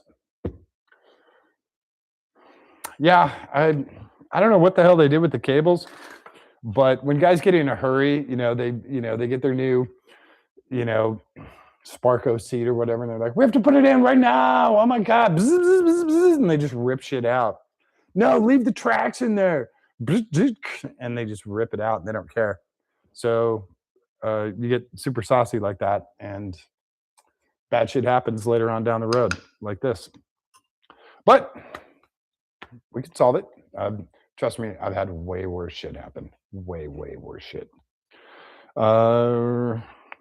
Yeah, and here's all of our motor control, which comes back.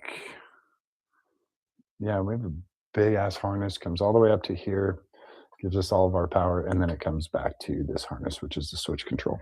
So we get power from this, and then we get all the control from over here. So that's a good part. Yeah, and the other two work great. The seat up and down in the rear, the seat up and down in the front, those work just fine. But now we have it out of the car, and it's a lot easier to work on. A lot. You don't see the broken parts still. Okay, so I'm going to use these green guys. Hopefully, you'll be able to see it with this.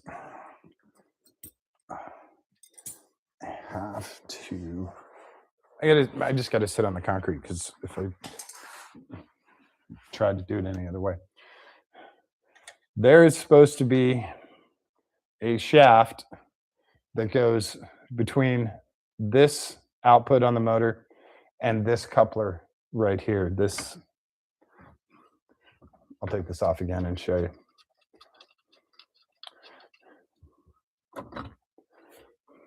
This guy. So there's actually two cables. I'll grab another wrench just as shows our basic axle setup. So what we're missing are the two green pieces. Is that working? There should be an axle that goes from here to here. It's square drive. It looks like this little guy, he just has, he's a rubber cover, and inside is probably a cable. Maybe, I'm not sure what they use for driving it, but it's definitely a square drive in here, and it's a square drive in here. And so when you adjust the seat forward and backward, these guys spin. They, match spin or whatever, and bzz, bzz. So that's what we're missing. We're missing these two green pieces.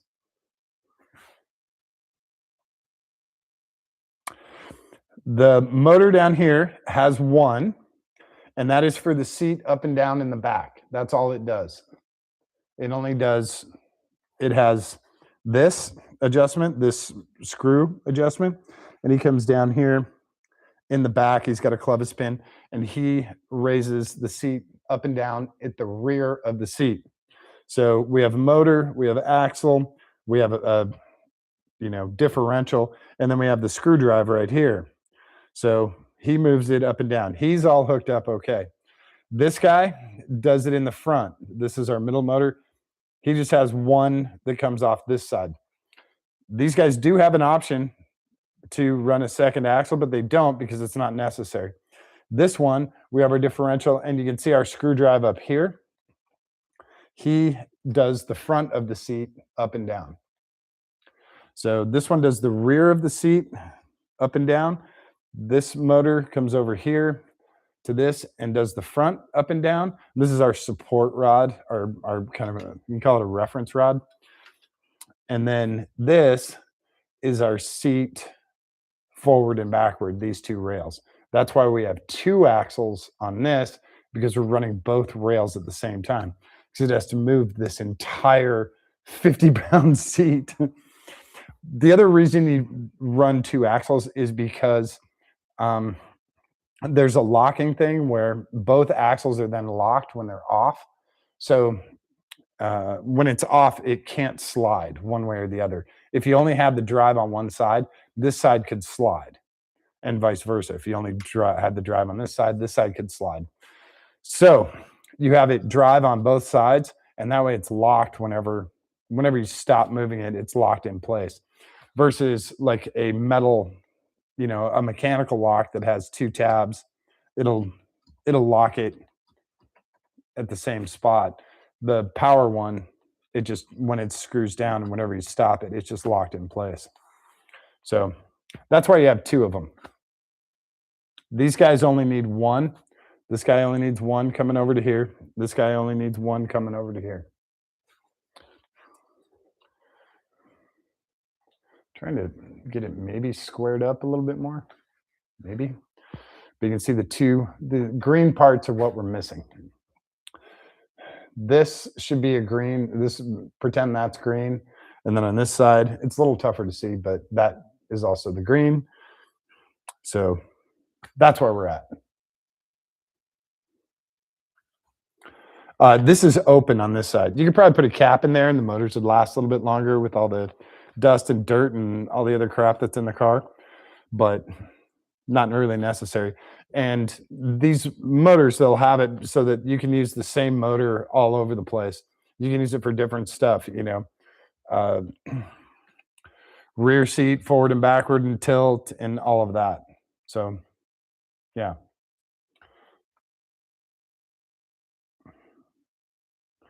Yeah. That's it. Actually, this guy might be nope. The tilt is a separate motor.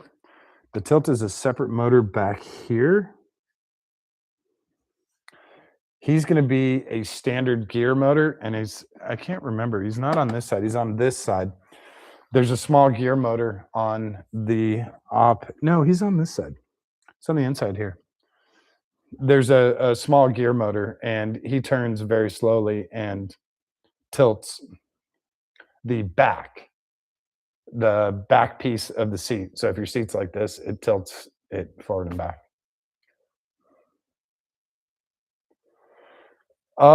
It's not the worm gear. It's I'm not quite sure what to call it. But it will be a pair of them. It'll be two of them, and I would call them, drive axles, power seat, motor axles. I'm not sure. Actuator axles, or it's not an actuator. I honestly, I wouldn't know what to call it. I'd probably go look for the OEM actual name and then try to look that up. But then again, that's always dangerous because the OEM name, but they call it something entirely different. They're like, oh yeah, it's the Nissan licorice stick. And you're like, what is that? What is a licorice stick? Yeah. I've encountered that way too many times, especially with guitar stuff. Holy crap. 99.9% of the planet calls it a XYZ. And when you're searching for it, there's 6 goofballs that call it an ABC. You're like, where the hell did you guys even come up with that name? That's a part of a recipe. That's not a part for a guitar. And it's becoming worse in the car world. God, like, you guys make it so difficult. Oh yeah, that's the problem with being big. You just bonk into everything. So we're gonna finish putting the seat together out of the car. Then when everything's back together, I'm gonna get a crane and put the seat back in the car because this thing's got to be 50 plus pounds. It's heavy as shit. All of this steel frame and all the frame for the back.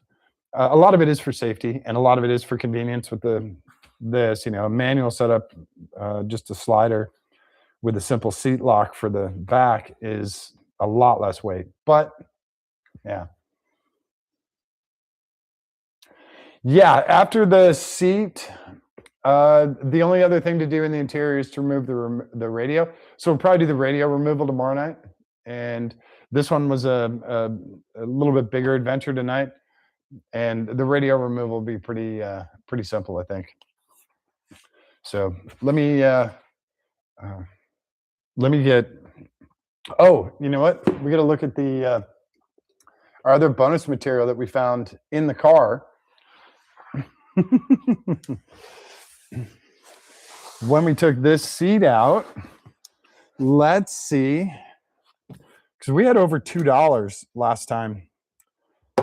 We have a this is an old salt packet from Burger King. So someone got hash browns. We have another penny. We have a regular washer. We have part of a penthouse key pendant. And then I think we have the chain for the pendant ingrained into the carpet. Yeah, he didn't make it. Like he came apart. The corrosion kind of took him apart. So there's a couple of pieces there. And oh, the more you lift on this thing, the more it comes apart. So that's our penthouse pet key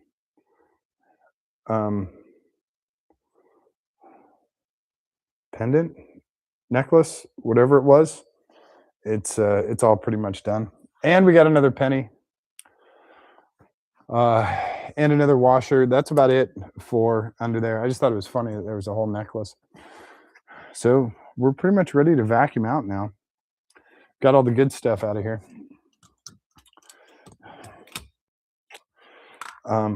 Just for me vacuuming and kicking stuff around.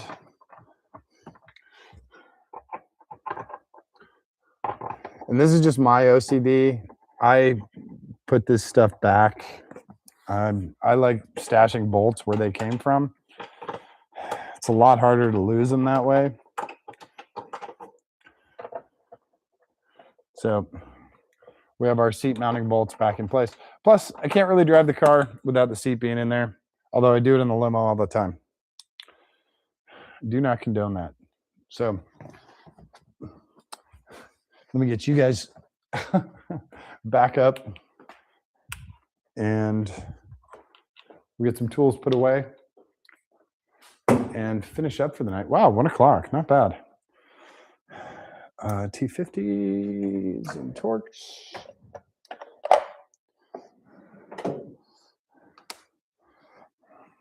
Okay.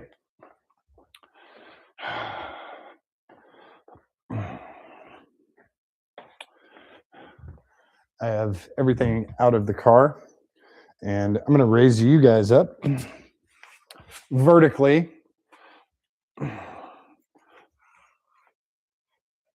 because I don't like looking down on people.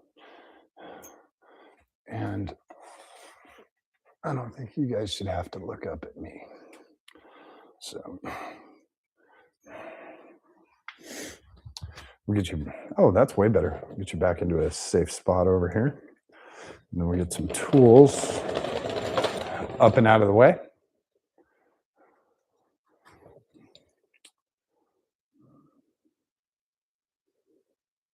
I feel like someone got blamed for stealing their chain. That is, again, very plausible. Very, very plausible. Yeah, I'm thinking there's someone under the age of 16 that's pissed off. Yeah. Yeah. Well, I will let the previous owner know that I did find it. If he wants to tell anyone, that will be up to him. But we did find it. Unfortunately, it is completely corroded and broken, and yeah, that's part of a metals. Is it a metals? That's part of a metals life. I don't know. I have a friend who's a supreme metallurgist, and I need to ask her about how metals are referred, how they're referred to, possessiveness and all that shit. So,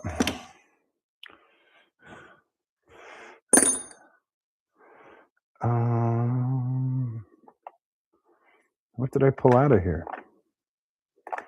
Oh, he's the quarter drive 13. I'm like, that's so weird. And I think that's it for tools. My voice is so dry. So car's going to get vacuumed. Now that we have the interior apart, now that we know what the hell is wrong with the front seat, we're going on a little parts hunt, and we'll get a haircut tomorrow because this is just out of control.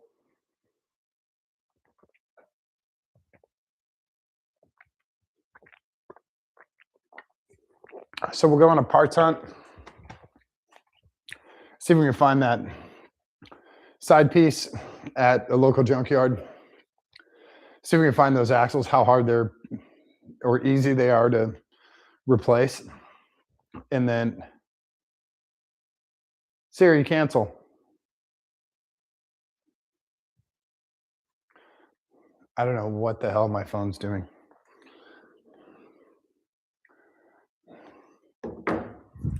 Somehow it came up with something on rebuilding a CV axle. I'm like, I don't know what the hell that is.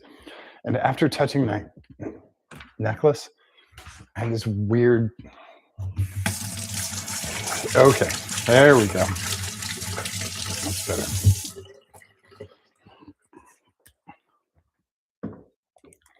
Yeah, I'll see if I can find those.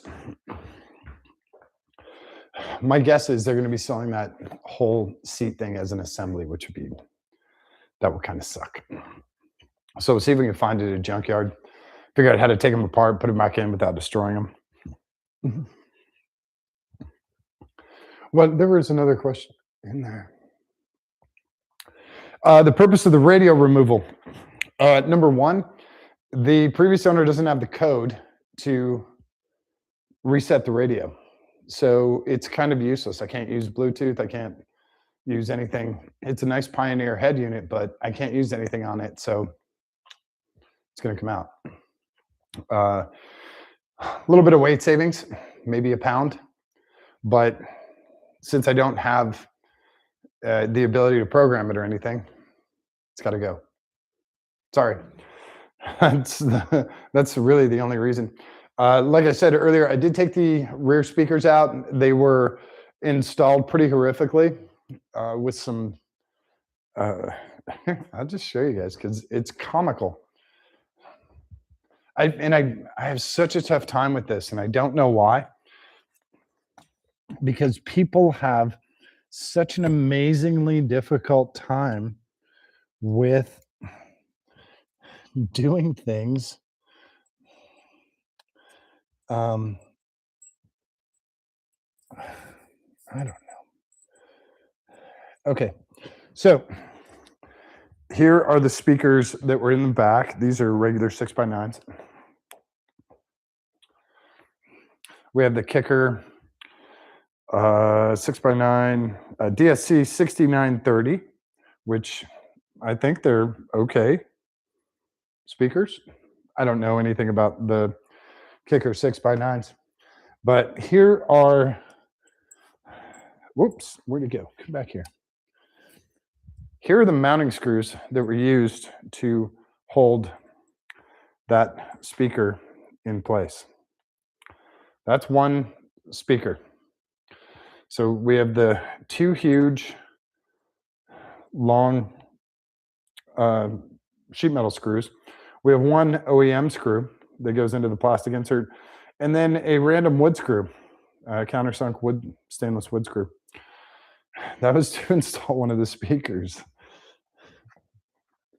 These are not huge. They're not very heavyweight, but it was a good idea to remove these because it is definitely weight. Those are nice. Actually, yeah, they'll go back in the car. I'll use correct screws to put them back in. But these guys just screwed into the rear deck, like right into the sheet metal. I'm amazed they didn't come through the plastic. So if those are nice speakers, they'll go back in the car. I don't have any use for any extra speakers here, so they'll go right back in the car. And I don't know what's in the door speakers, but I will check those out too. So we'll probably pull the door panel off. I definitely need to clean the window switches. The window switches are kind of temperamental. Again, if I go to the junkyard, I'll probably look for a new window switch control unit so I can replace it. And I think that's about it on this car. Everything else has been okay. We are waiting on the brake fluid. It should be here next, maybe tomorrow. But it's the weekend. I don't know what Amazon's delivering. I don't know how all that shit's working. So as soon as the brake fluid gets here, we're going to drain all of the old fluid out. And with any good fortune, I can get a helper over here to help me drain or to help me bleed the brakes and the clutch. So that new fluid, we will pick up some really, really nice oil, and we'll probably let this oil drain for an entire day just to make sure we get as much oil and crap out of there as possible. And we'll do the same thing with the gear oil. And anybody who's worked on cars, doing gear oil is just awful. God, it's so terrible. Anyway, so we'll do the same thing, get as much of that stuff out of there as possible. By the way, a pro tip, if you're trying to clean out a transaxle or a transmission and it's nicely sealed and you don't want to break any of the silicone or anything like that, you can actually use kerosene. And you can get kerosene at like some truck stops or whatever. And you can use kerosene as a wash and put it in there, put the plug back in, shake it around, turn it around, and then drain it out. And kerosene helps get in the finer cracks that, the other stuff that couldn't get out. Kerosene is actually a pretty good wash. Just be careful if you have, carbon fiber blocking rings or paper blocking rings. Double check with your transmission manufacturer, whoever made that, and make sure that whatever blocking ring style they have is okay with that, because you don't want to damage stuff by cleaning it. I remember T56s had different blocking rings. Some were paper, some were graphite, some were carbon fiber or something like that. I don't remember what it was, but it was always, you had to be very particular with the T56s and put the same stuff back in that you took out. So we will get some coolant in here too. We're going to use the really nice coolant. We're going to use the Zerex. I think the purple stuff. I think the purple stuff is what we're going to use in this. And that will give us a little extra cooling, but also it relubes components. Since we have a junkyard engine, we're going to want to make sure that the water pump and all of the galleys for all the coolant stuff is as clean as possible. So we'll run a really, really nice coolant in there. Nothing worse than blowing up an engine from coolant. Oh, you want the oil in it now? Yeah, sure.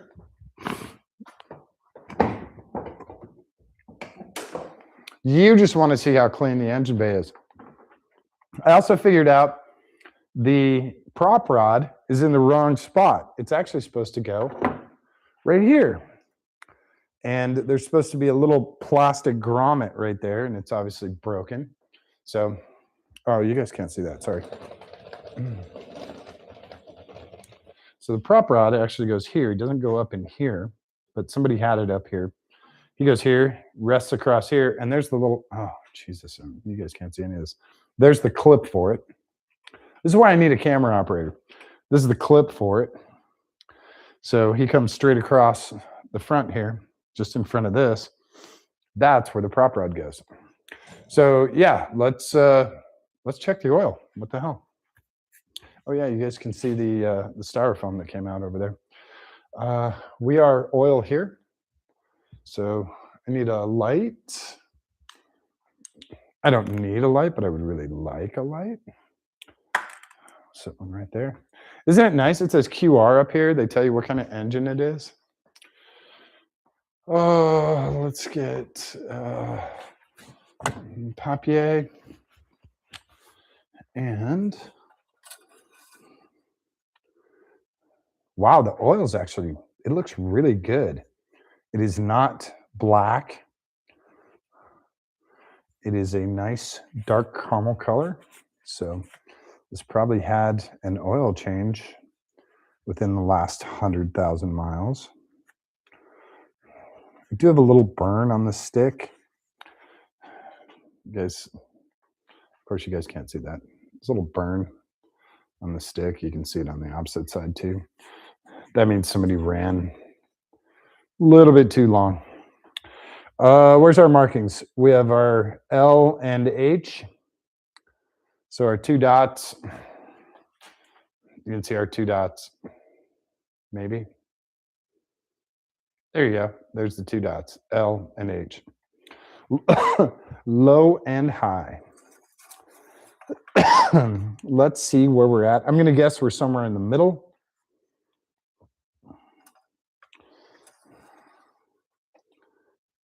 And no drippy drips. Yeah, we're about a little more 2/3 of the way up. So we do have oil in it. And like I said, it's pretty damn, I know. Lighting's harsh. I don't know if you guys can see that. Nope. How about if I just do, no? If I do that, you guys can kind of get a view of how the oil actually looks pretty good. I've seen way, way worse oil. So we have kind of, I would say it's coffee with 1 cream, maybe coffee with 2 creams. It's actually a good caramel color. So someone did change the oil in this. Also, you don't see big chunks of stuff when there's sludge and all that stuff's jammed up. Yeah.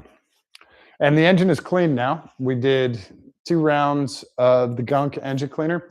Works great. One thing I did notice where we had a slight leak at the valve cover gasket was I believe there's supposed to be a bolt here because I can push down on this just with my thumb and I can see this edge flex open and closed. So I'm going to check at the junkyard for this. We're also going to look for 2 OEM coil packs. But yeah, I think there's a bolt that goes here to hold that down. This also might be just an insert for the engine cover.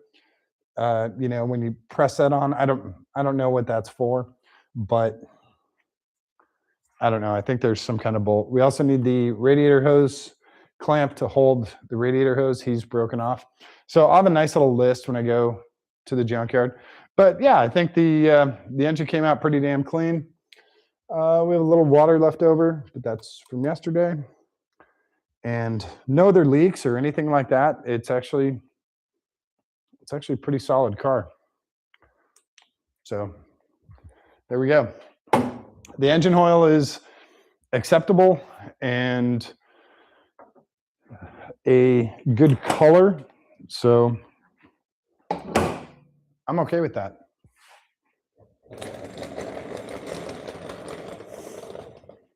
I love how Truss is so adamant about, got to see the engine oil. I love that.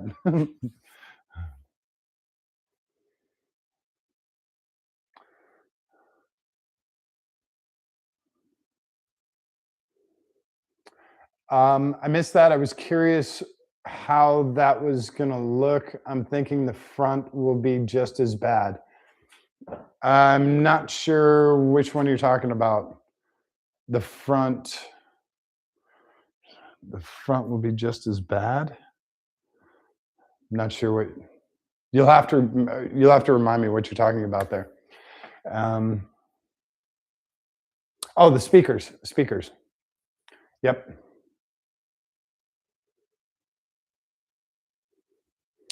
Yeah, and like I said, the speakers, all this stuff is just going to get stored. I'll put it here in the shop, or uh, I don't know, put it in the dining room or whatever, for the race, and then when we're done, come back and put it back in the car. And that's the other thing I want to do. This headlight's bugging me. It's not the fender. The fender lines up perfect, and it's not damaged here. It's not the hood. The hood is actually lined up as well. So it's something with the fascia and the mount for the headlight. So I'm guessing whatever happened here bent that headlight down and in. So you might have to take the headlight out, bend those flanges back, and get this back up, because he's actually underneath the fender and he's about an inch away from the hood. So I'm guessing there was something in and down, and that's why we're released here too. So I hate body work. I can't tell you guys how much I hate body work. It is by far my least favorite thing. Far and away my least favorite thing.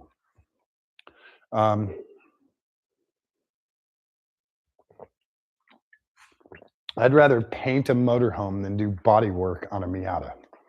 Yeah. So I really don't like it. It's just not fun.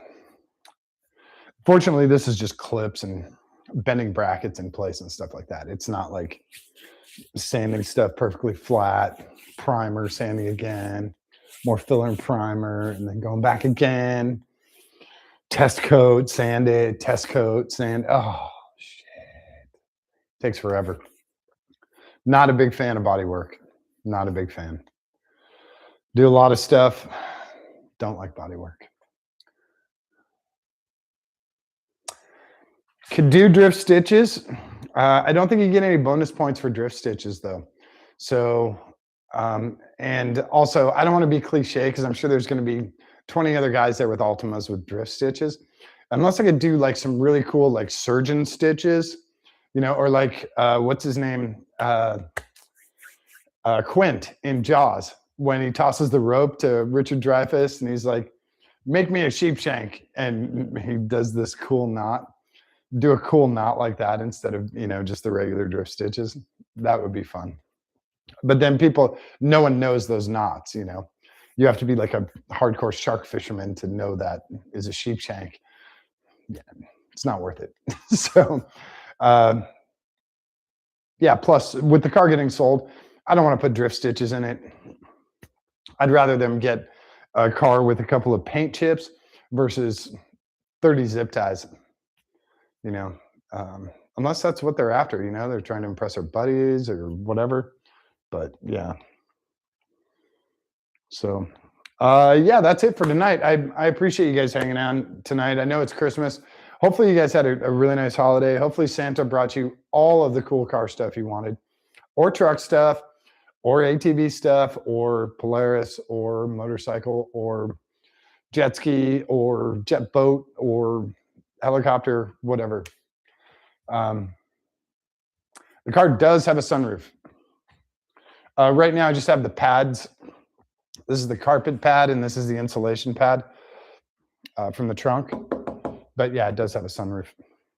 So yeah, I hope you guys had a kick-ass Christmas. You had a nice time with friends and family and all of that. Like I said, I had a very quiet Christmas, nice and calm. A few messages from friends, and that was about it. And then in here in the shop with you guys tonight, doing this stuff, yanking this super heavy seat out of here, but solving the problem on why the seat isn't going forward and backward. So that's a good thing. We now have a plan in place, and as soon as places open up, it'll be a lot easier to score stuff. This is a really weird time to be doing any kind of car repairs, because everything was closed today, and then 26th through the 2nd, it's kind of hit or miss. You're not quite sure if everyone's on vacation or just a couple of businesses. So and can you order stuff, but there's no one on the phone, whatever. It's kind of a weird time, this like 2 week period, it's hard to do parts and stuff like that. That's why I was reluctant to order this stuff on Amazon, because I knew it wasn't getting here before Christmas. But the question was how late after Christmas was it going to be here. So it's okay. It's going to work out. It's just one of those. Thankfully, we don't have a ton of stuff to do on this car because we only have a few weeks. There's only 3 weeks left, 3.5 weeks. So I don't have to do a ton of stuff on the car, which is really nice. Once the fluids are done, it's basically ready to go. So I do have to, get numbers on the side, and I do have an email into Bradenton Motorsports Park, and I got a bunch of questions for them to make sure everything's going to be legal. And fortunately, I have reference a speeding cop, and he's been letting me know, yeah, that's legal, or do this, or don't do that. He's been an awesome resource for prepping this and getting ready for it. Yeah, getting the right parts shipped is always a dice roll. That is a big dice roll a lot of the time. A lot of the time. Trust, that's actually not a bad idea. Live streaming in public is a little bit weird. Not everyone wants to be on camera. A lot of people are very particular about that. I have some friends, when I was live streaming at the shop in Ohio, they would actually walk out.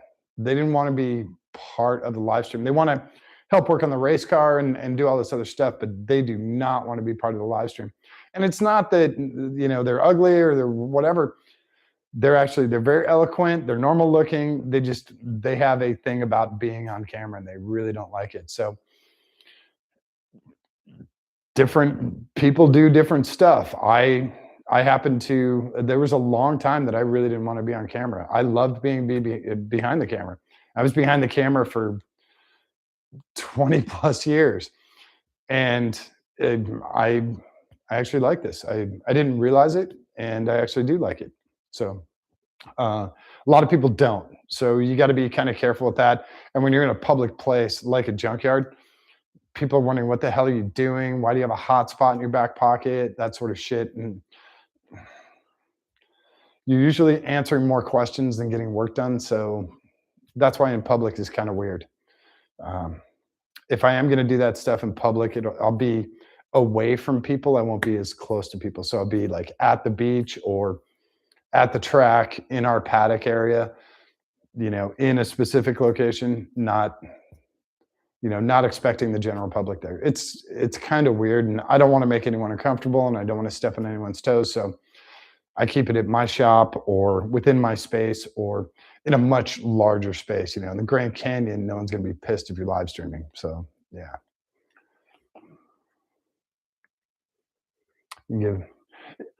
Liz, you don't know how many times I've given the exact part number and gotten something entirely different. Like I don't know if the limo counts. I've ordered parts for the limo, and stuff shows up for like 06 Ford F-250. I'm like, what?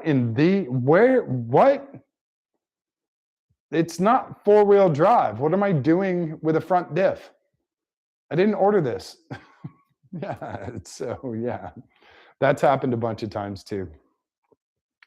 What else we got here? Have you ever watched Motion Auto TV YouTuber? He's got a bunch of videos of him in the junkyard and thought it'd be a cool video at least. I haven't watched him. I watch very few YouTubers. I know that sounds a little hypocritical. I'm not really trying to be like anyone else, so I sort of do my thing. If they're doing cool stuff, more power to them. That's awesome. I love that.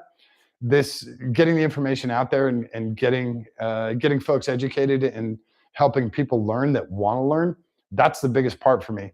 Trying to do what Cletus is doing, or trying to do what XYZ is doing, who is it, Jenna Marbles, any of that stuff, I'm not trying to do anything like that. That's also why I live stream. And I think there is one video. Technically, there's only one video on this channel. And that's my friend's son, Jameson, introducing everything and saying, hey, you guys, check out the live videos and don't forget to subscribe. That's it. And then everything else is live streaming. So I do the live streaming because you can't fake anything. There's no editing. There's no, oops, let's go back and do it again. Everyone pretend to be surprised.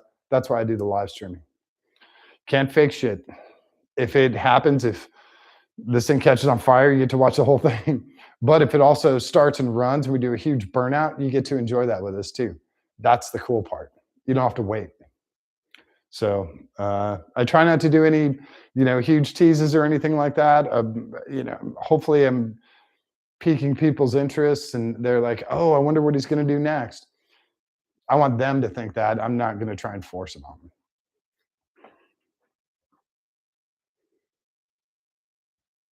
I have heard of Boosted Boys. I don't know any of their videos though.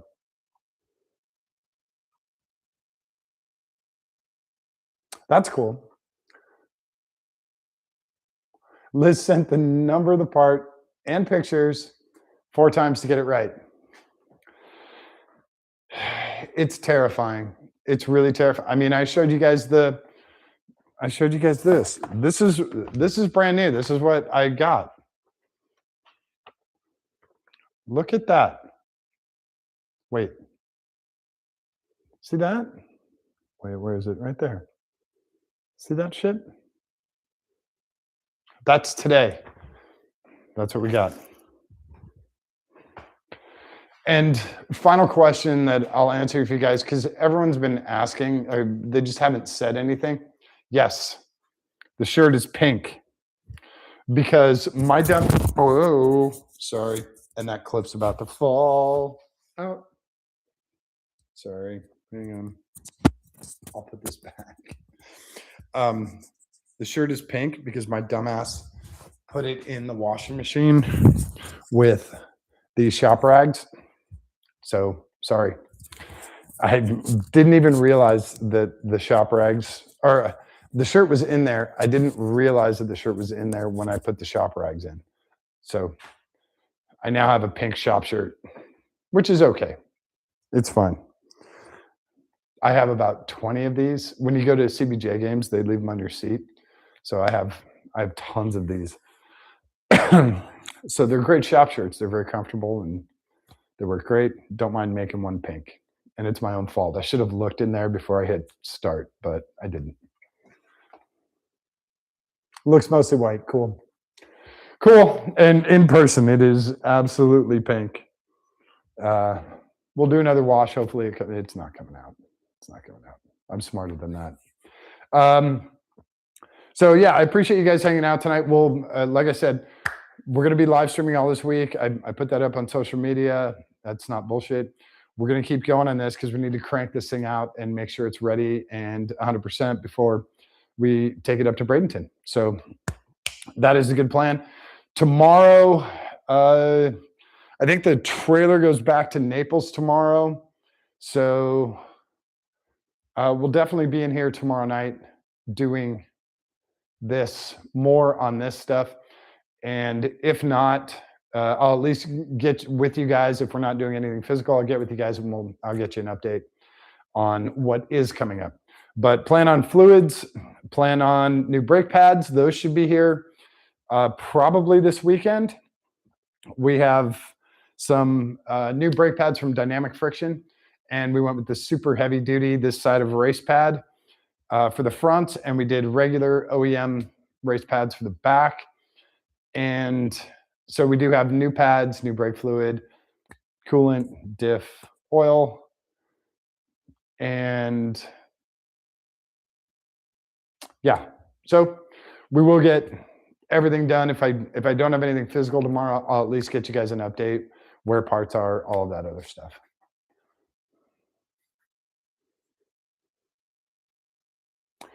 What's the light that I use? Okay. This, and I have a metric truckload of these guys because I go through them all the time. This is the light from Harbor Freight, and he's bright as hell. And he has a little at the end, so it has the 3 modes. But he also bends like this, and then you can keep bending him. So he has fully articulated. He has a battery in here that can be replaced. USB 3 charging. These are normally about 30 bucks, but here's a pro tip. Catch Harbor Freight on one of their sales. Black Friday, President's Day, 4th of July, Labor Day, Memorial Day. Check them on sale. You can get them for about 20 bucks. That's when you load up on Christmas presents. I have a stack. I probably have 20 of these in my shop in Ohio that I give out for Christmas presents and stocking stuffers and also replacements because this stuff is all plastic and it breaks pretty easy. The rest of this is aluminum,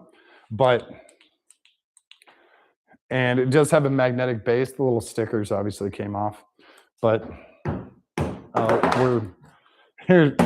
Steel, not steel.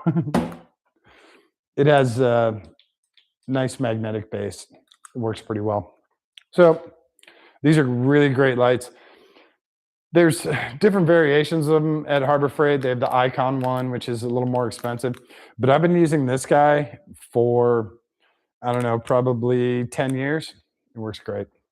This model light, not this one in particular.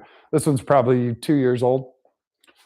And again, I don't know, you guys can't see this. I stick them to the end of the toolbox and there's a couple of chargers down there and they just plug in and hang out there. Yeah, the magnetic part is nice. You do a lot of hands-free stuff. I'll show you another cool light. I think it's over here. What did I do with it? Oh, here it is. This guy. And I know I have to charge him up. This one is probably my favorite shop light. This is a headband light, and you can get these on Amazon. And it does have a regular bulb, but this is an LED here too. So he powers on, and he has a couple of light levels. And then you can also power on this guy on the side. He's also an LED, but he's not a flexible. And he has a low level too, and then you have off. Now here's another cool part. So you power them on, and then you hit this button in the front of that. Now you can wave your hand and turn the light on and off. So you just wave your hand past it. It has a little sensor over here. And then you can turn it off. And the headband is elastic, totally adjustable.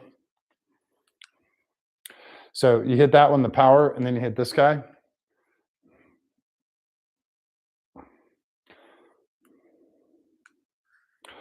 I think it's 30 bucks for a set of 2. And I have probably 6 of these. They're great. And they're flexible, they fold up. You know, they're awesome. Again, USB 3 charging, which I will put this guy on charge right now. Where's the other charging cable?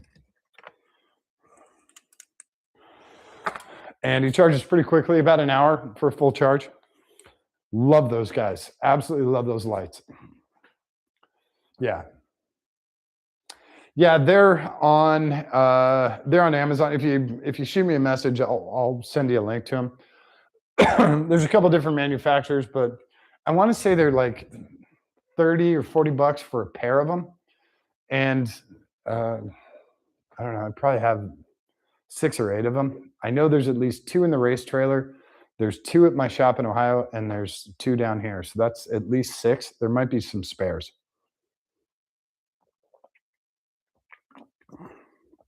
I went through probably 4 or 5 different LED headlamps before I decided on those guys. So I tried out a bunch of different sets, and I just use them as backups. If the battery goes out on one of those, then I'll use the not as nice one.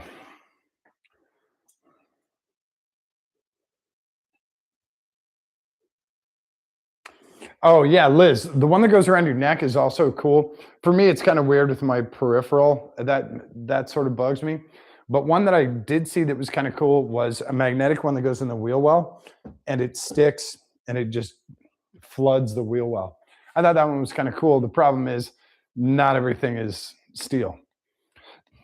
So while that's a nice idea, on a lot of cars, it's not going to work.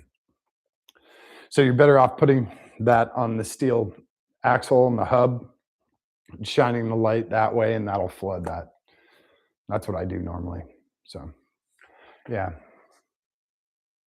Have I been a mechanic my whole life? No, I'm actually an inventor, and that's what my normal job is. And this I do, like I said, I do it for fun. And I was in the film and television industry for almost, let's see, 15, 18 years. And then I moved, I accidentally became an inventor and I moved to the music industry. And I'm still in the music industry, and I've been in the music industry for 20 plus years. And so the music industry has allowed me to do stuff like this and, go racing and do all that stuff. So I have sort of a mechanical background. I do have a degree in audio, video, and television, and I just have a regular bachelor's of arts. But my work stuff in the past has been a lot of very precision mechanical. So film camera equipment, motion picture camera equipment, and then with inventing and the other stuff that I do with inventing, doing prototypes for patent attorneys and doing um, uh, consulting with my friend Frank and doing projects that uh, he and I work on together. That was my stuff was mechanical, his stuff was electronic. So I handled the mechanical side, he handled the electronic side, and we had a really good time with that. That was, and we still do. We haven't done a project in probably 2 years, but we've always had a good time with that. So there has been a lot of mechanical, and yeah, I'm a total tool addict. Total tool addict. Self-taught, but I've been doing car mechanical since I was probably 10 or 12. When my dad got the riding mower, when we lived in Gettysburg, my dad got the riding mower.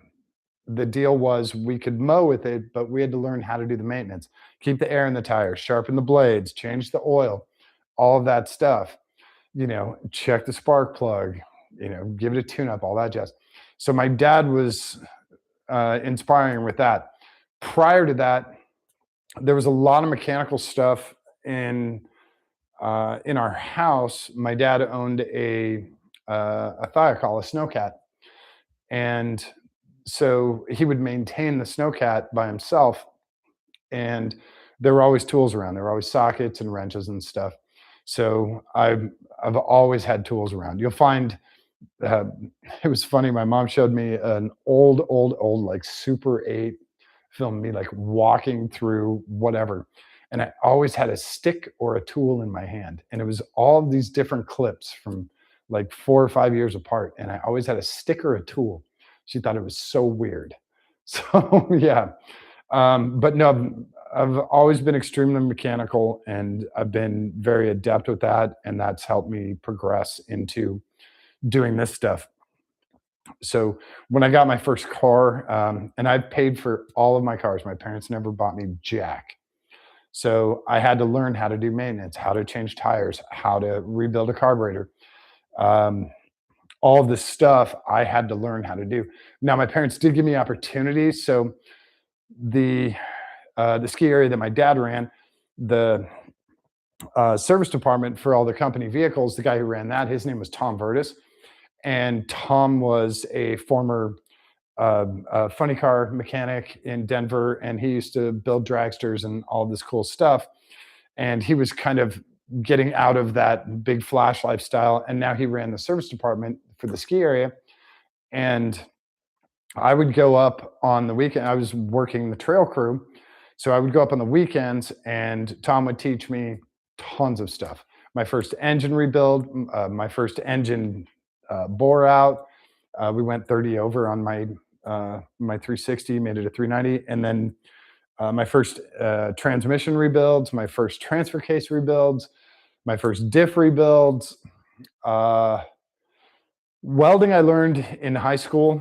I learned basic arc welding, and then later on in life, I learned MIG and TIG welding.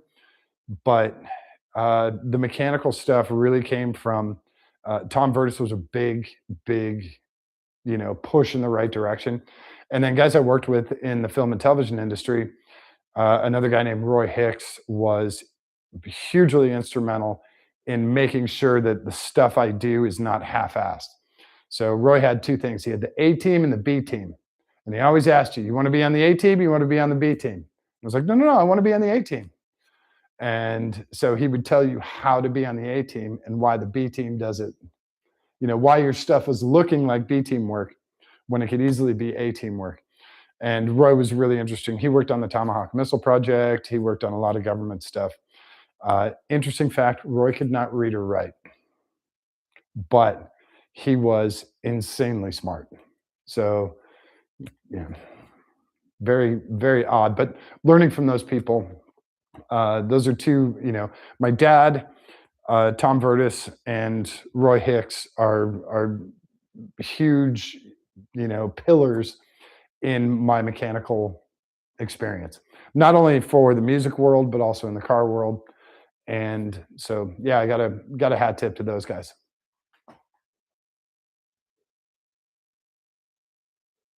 Yeah. Yeah, we lived in Gettysburg. We lived on Black Horse Tavern Road. I don't remember the address. I'm sure if I Google Earth it, I could find it. I remember my dad planting these trees down there. We had 10 acres there. We had a big pond in the back. My dad planted these trees, and we had to haul these hoses out down the driveway to water these trees every day. And it was just a pain in the ass. And, my brother and I are like 10 or 12 or whatever. And we're just hauling these hoses all over. I hated it. And I'm pretty sure all those trees are dead now. But I don't even know if that house is still there. That's one of those fun things, you go look up your childhood homes and see if they're still there. I tried to find the one in West Yellowstone, but it was so long ago. I honestly don't remember the exact location. And now that my parents are gone, I don't quite know where it's at. If I went to West Yellowstone and I drove the road, I'm sure I could find where our house was, where Shiloh's was, where Marianne's was. I'm sure I could find that. If I got to the main road where the bus stop was, I could probably find the other houses if they're still there. I don't even know. They were right by Hebgen Lake. So I don't know. That's a tough one. But yeah, Gettysburg was okay. Gettysburg was fine. No problem. No problems in Gettysburg. Not really.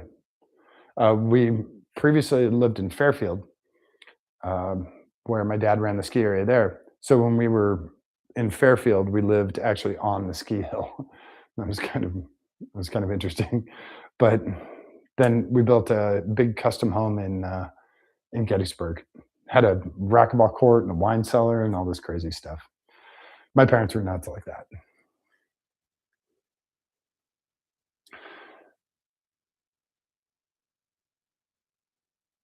Yeah, yeah, Liz, you're right.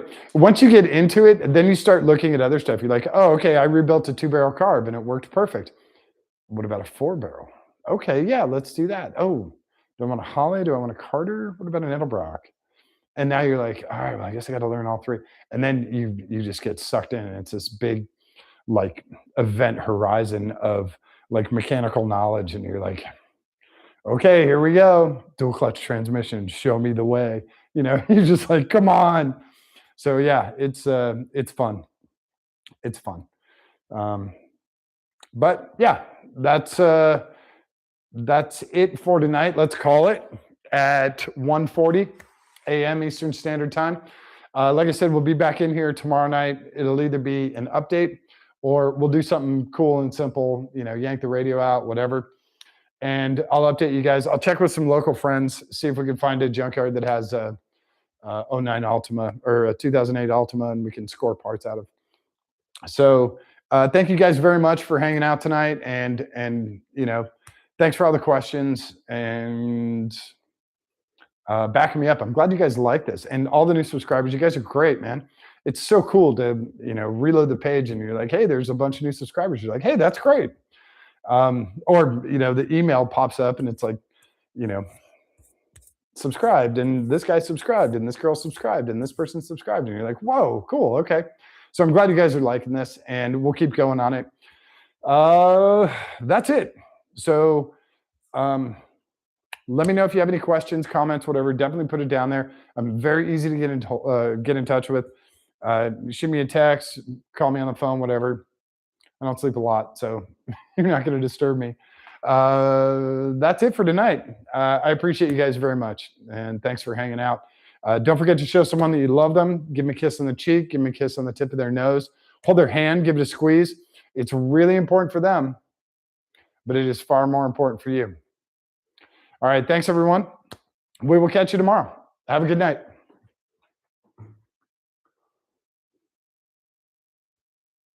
Should do it in the strong bad voice. Race car. Look at the race car.